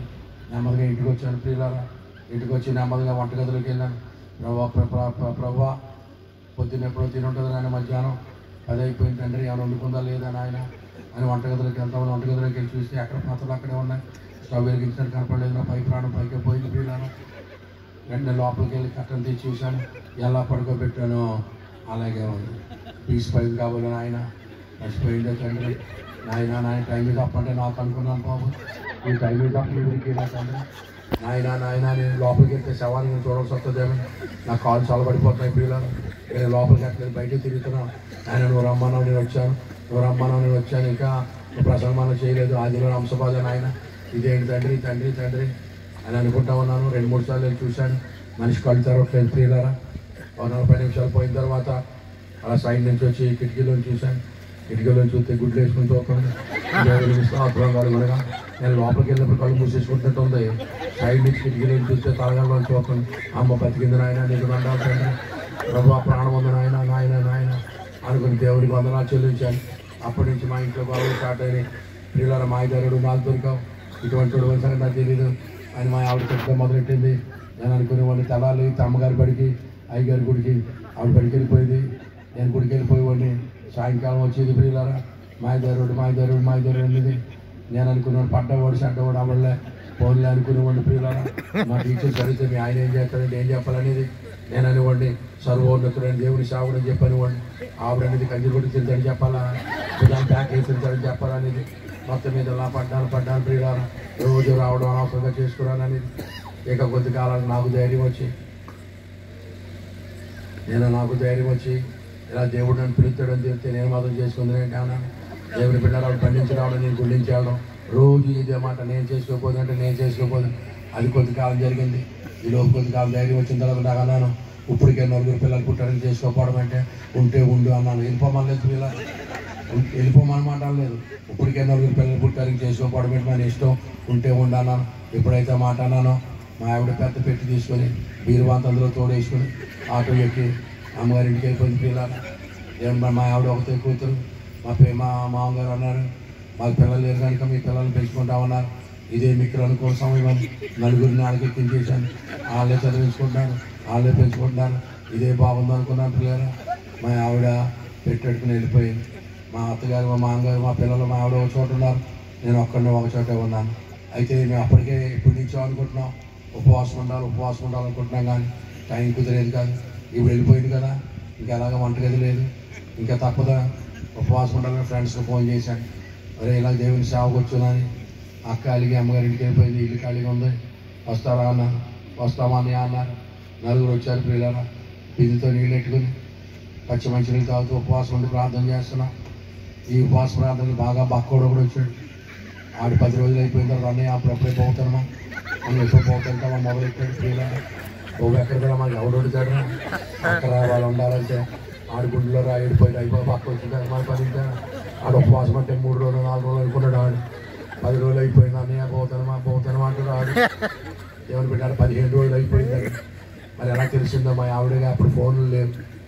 ఎలా లాగిందో కూపీ లాగింది, వండుకోవట్లేదని ఎవరు చెప్పారండి. మీ ఆయన తింటలేదు, వండట్లేదు అంటే మా ఆవిడ ఉత్తరం రాసింది నాకు. పలానా కూర ఎలా ఉండాలి, ఇంత కారం వేయాలి, పచ్చిమిరపకాయలు నేను ఇంత ఉప్పు వేయాలని కొన్ని కూరలు రాసింది. మేము ప్రార్థన చేసాం. ప్రభావ కొంచెం పాపం తగ్గినట్టు ఉంది ఆయన, కూరలు ఎండగా ఎలా వండుకోవాలో రాసింది తండ్రి. ఆవిడే వచ్చి వండేటట్టు చేయడానికి తెగ ప్రార్థన చేసాం. ఎంత ప్రార్థన చేసినా దేవుడు మా ప్రార్థన ఏం లేదు. మా ఆవిడ రాలే. వీరరా 20 రోజులు అయిపోయింది. కవరి గడిలో ఉన్నాడు వీడు. ఆవిడ బొగ్గలన్నీ వెళ్ళిపోయి లోపల కళ్ళు పళ్ళే కనపడుతున్నాయి. వాడు కంటిపోయాడు పల్లిలాగా. ఆడెప్పుడు ప్రాణం వదిలేస్తాడు నాకు తెలియదు. టైం మీద అప్పన్న మాట పట్టేసింది కదా నన్ను. టైం మీద అప్పంటే నేను అనుకున్నాను, నేను బతికేశాను. మా ఆవిడ అనుకున్నాను, ఆవిడ బతికేసింది. టైం మీద పీడికిన బాబు ఆయన చావు బతుకులో ఉన్నాడు అంటే వాడు కంటిపోయినాడు బలిలాగా. అంటే అలా ప్రార్థన చేస్తాను. 27వ రోజు వచ్చింది ప్రియుల. 27వ రోజు రాత్రి స్వర్గం పడుతుంది. My son, I will take you to the ends of the earth. నా కుమారుడా, నిన్ను పూదిగంతాలు తీసుకుని వెళ్తాను. ఉపవాసం ముగించాను. దేవుడు పెట్టారు. ఉపవాసం ముగించని దేవుడి దగ్గర ఆజ్ఞ వచ్చింది. బాగానే ఉంది కానీ మరి ఉపవాసం ముగించిన వంట రాదు. ఎలాగైనా మేము ప్రార్థన చేస్తే మొత్తం మీద అన్నం వండేవాళ్ళు. ఇంటితో దింపేసి లోటాలు ఇంటికే పట్టించే బాక్కడు తెగ తాగేసేవాడు. పిల్లల ఆవిడ మంది తాగేసి ఆ ప్రాణాన్ని కాపాడుకున్నాడు. 10 రోజులు ఆడికి పట్టేసా. వండిందల్లా ఆడికి వండి పోతాడు మా అబ్బాయి. ఆడి పట్టేస్తే ఆడి కొద్ది కాలం పెప్పరిల్లా బతికాడు. తర్వాత 10 రోజులు అయిపోతే నెమ్మదిగా ఉంది. మొట్టమొదటిసారి బైబిల్ అడ్డు దిగాం. ప్రియులారా 10 రోజులు అయిపోయిన తర్వాత మేడగదిలో దిగాం. ఆ దేవుడు అంటున్నాడు పూదిగంతాలు అంటున్నాడు. భూమికి చివరి ఎక్కడ ఉంటుంది అనుకున్నాను. ఎలాగో దిగి సేవ చేయడం ప్రారంభించాము. నేను వాక్యం చెప్పేవాడిని. మా ఫ్రెండ్స్ కరపత్రాల ఫ్రెండ్స్ వార్త ప్రకటించేవారు. ఆ రోజుల్లో ఎవరైనా నాకు తగిలినా, నేను ఎవరికైనా తగిలినా పేక్ కోసం కోడి కొట్టుకున్నట్టు కింద కొట్టేసుకునేవారు. పాపాలు ఒప్పేసుకున్నట్టు దెయ్యాలు వెళ్ళిపోయి మాకు కొత్త ఇది సేవకు వచ్చిన కొత్త ఏంటి ఇలా పడిపోతారు అనుకునే వాళ్ళు. మరి సీనియర్ పాస్టర్ గారు చూశారు, ఈ కుర్రోడి మీద ఏదో అభిషేకం ఉందని చెప్పి మీటింగులు పెట్టి నన్ను సభలకు పిలిచేవారు. మీటింగ్లు పెట్టినప్పుడు పేపర్ వేసేవారు. ఈ పేపర్ ఎవడు పట్టుకెళ్ళి మా ఆవిడకి ఇచ్చేవాడు. మీ ఆయన ఉద్యోగం అనేసి ఏం పని చేస్తున్నట్టు స్పీకర్ అంట. ఆయన కాగితం ఇచ్చేవాడు అంటే మా ఆవిడ ఏమిటి స్పీకర్ ఏంటో చూద్దామని. దాంట్లో అడ్రస్ ఉంటుంది కదా, ఆ అడ్రస్ ప్రకారంగా మీటింగ్ వచ్చేసేది. మీటింగ్ వచ్చేసి మొత్తం కప్పేసుకుని ముసేసుకొని కూర్చుని నేను ఎక్కడ చూసేస్తానని. ఆవిడ నన్ను చూడొచ్చు కానీ నేను ఆవిడ చూడకూడదు అనమాట. అలా కూర్చుని నేను వాక్యం చెప్తూ ముక్కు కనబడితే మా ఆవిడ ముక్కులా ఉందంటే ఆవిడ అమ్మ ఇప్పుడు వచ్చేసింది అని రెచ్చిపోయి ఉన్నాను. చాలా సీరియస్ పెద్ద ప్రసంగం చేసి వద్దు వెనకాల ఉన్న భాషలకు అర్థమైంది కాదు. ఇప్పుడు దాకా బాగున్నాడు, సడన్ గా అయిపోతాడు ఇదంతా ఆవిడ మహిమ. ఆవిడ వచ్చేసినట్టుగా ఆ మంటతోటి పెద్ద ప్రసంగాలు చేస్తే జనాలు దొరిలేసేవారు కింద. నీకు అబద్ధం నాకు నిజం ప్రియులారా, నీకు అబద్ధం నాకు నిజం. 7 పాపడానికి గంటలు పట్టింది. 7 పాపడానికి గంటలు పట్టేది. మీరు నమ్మండి, దొరిలేయడమే జనాలు. ఎవడో విశాఖ నుంచి కొరవడు వస్తున్నాడంటాడు, వాకింగ్ చూద్దాం దొరిలేస్తున్నారంట. ఇవి ఎంత ఏంటో చూద్దామని చాలా మంది సేవకులు వచ్చేవారు. ఒకసారి కాకినాడ విజయ్ కుమార్ గారు వచ్చారు. వైజాగ్ నుంచి ఏదో కుర్రోడు వస్తున్నట్టు మాట్లాడుతారు, దొరిలేస్తారంటే జనాలు దొరిలేస్తున్నారంటే ఏంటి చూద్దామని వచ్చారు. ఆయన వచ్చినప్పుడు దొరిలేస్తున్నారు. పిల్లరా ఇది మా ఆవిడ చూసింది. అమ్మో ఏడుపులేంటి, పెడపప్పులేంటి, పశ్చాత్తాపం ఏంటి, కన్నీరేంటి, ఇది మనుషులు మాట్లాడేది అయ్యేదా? నిజంగా దేవుని సేవకులా ఉన్నాడు ఇటువంటి వాడు కట్టెళ్తే. మా అమ్మకి నాలుగవుతాయి కూతురు, నేను చచ్చిపోతాను భయం వేసి. మా ఆవిడ ఒక పెట్టి ఎట్టుకెళ్ళిన ఆవిడ 2 పెట్టెట్లు వచ్చేసింది. పిల్లలు 2 పెట్టెలు వచ్చి ఒకటే మాట ఉంది, నువ్వు నిశ్చయముగా దేవుని సేవకుడు నాకు అర్థమైపోయింది, నీకు ఫుల్ పర్మిషన్ అంది. ఇక చూడండి మనం ఆగుతామా? మా ఆవిడ ఎప్పుడైతే పెట్టెట్టుకు వచ్చేసిందో నేను పెట్టి సర్ది చేశాను. పిల్లలు పెట్టి సర్దేసి మెడ్రాస్ వెళ్ళాను. మెడ్రాస్ నుంచి సింగపూర్ వెళ్ళాను. సింగపూర్ నుంచి ఆస్ట్రేలియా వెళ్ళాను. ఆస్ట్రేలియా నుంచి న్యూజిలాండ్ వెళ్ళాను. న్యూజిలాండ్ నుంచి క్రైస్ట్ చర్చ్ వెళ్ళాను. క్రైస్ట్ చర్చ్ తర్వాత డ్యూనిడన్ వెళ్ళాను. ఆ డ్యూనిడన్ వెళ్ళిన తర్వాత ఇంక ఇటువంటి నేల లేదు, ఇటువంటి భూమి లేదు పిల్లరా. అది భూమికి ఆఖరి భాగం. దేవుడు అక్కడ జ్ఞాపకం చేస్తూ ఉన్నాడు. నేను ఉపవాస ప్రాంతంలో బూదిగంతాలు తీసుకుని వెళ్తాను కదా, భూమి ఉందా అన్నాడు. భూమి లేదు నాయన అన్నాను. మరి ఇక్కడ ఏముందా అన్నాడు. ఇదంతా ఘనీభవించిన ఐస్ కాంటినెంట్ నాయన అన్నాను. దీన్ని అంటార్కిటికా అన్నాడు.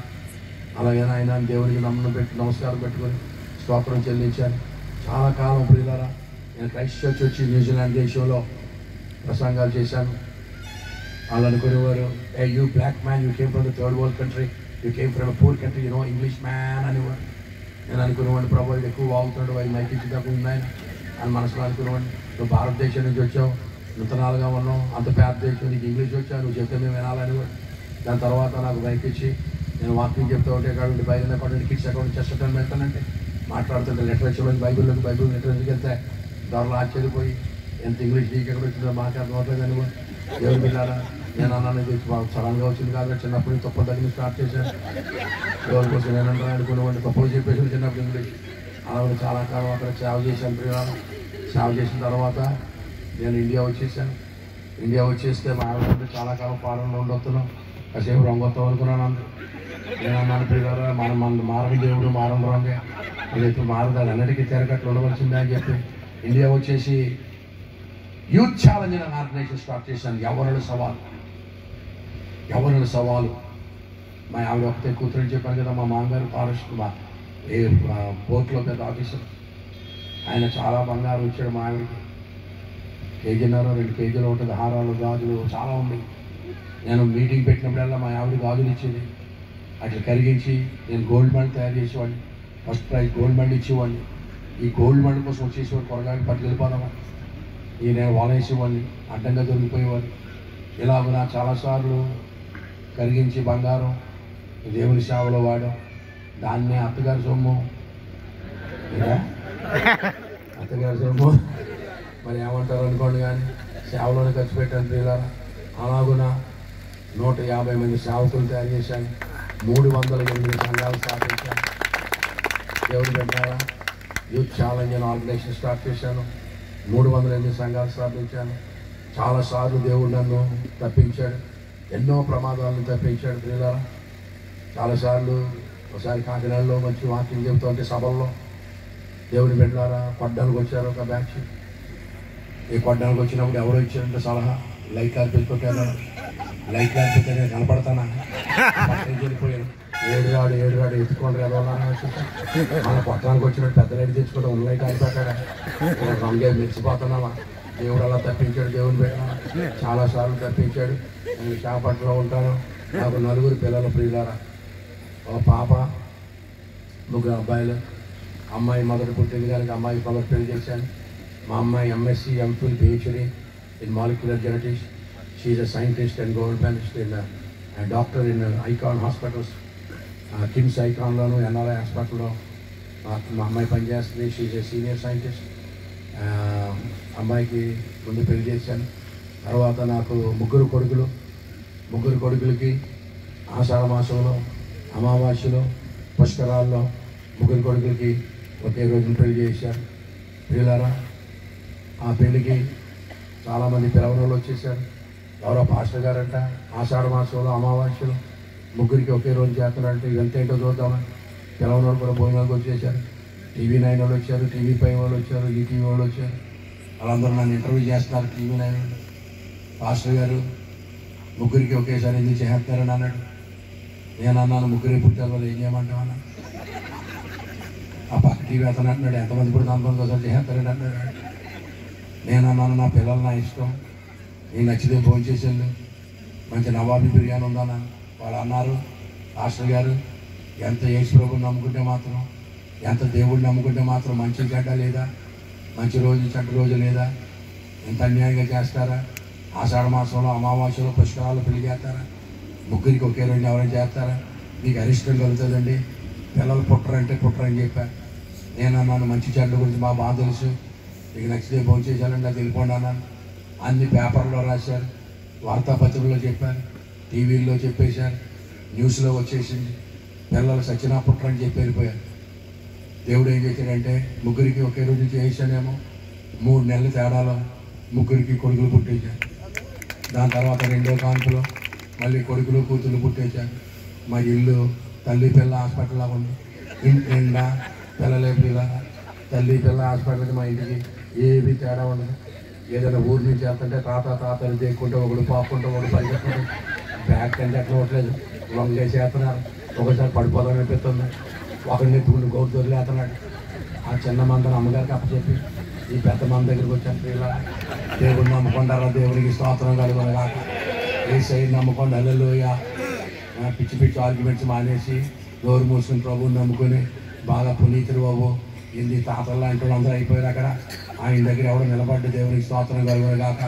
సీతయ్య మాటలు మాట్లాడుకో, దేవుని బిడ్డలు యేసయ్యని నమ్ముకో. సీతయ్య ప్రభువుని నమ్ముకొని కృతార్థులు కావాలని కోరుకుంటూ ఉన్నాను.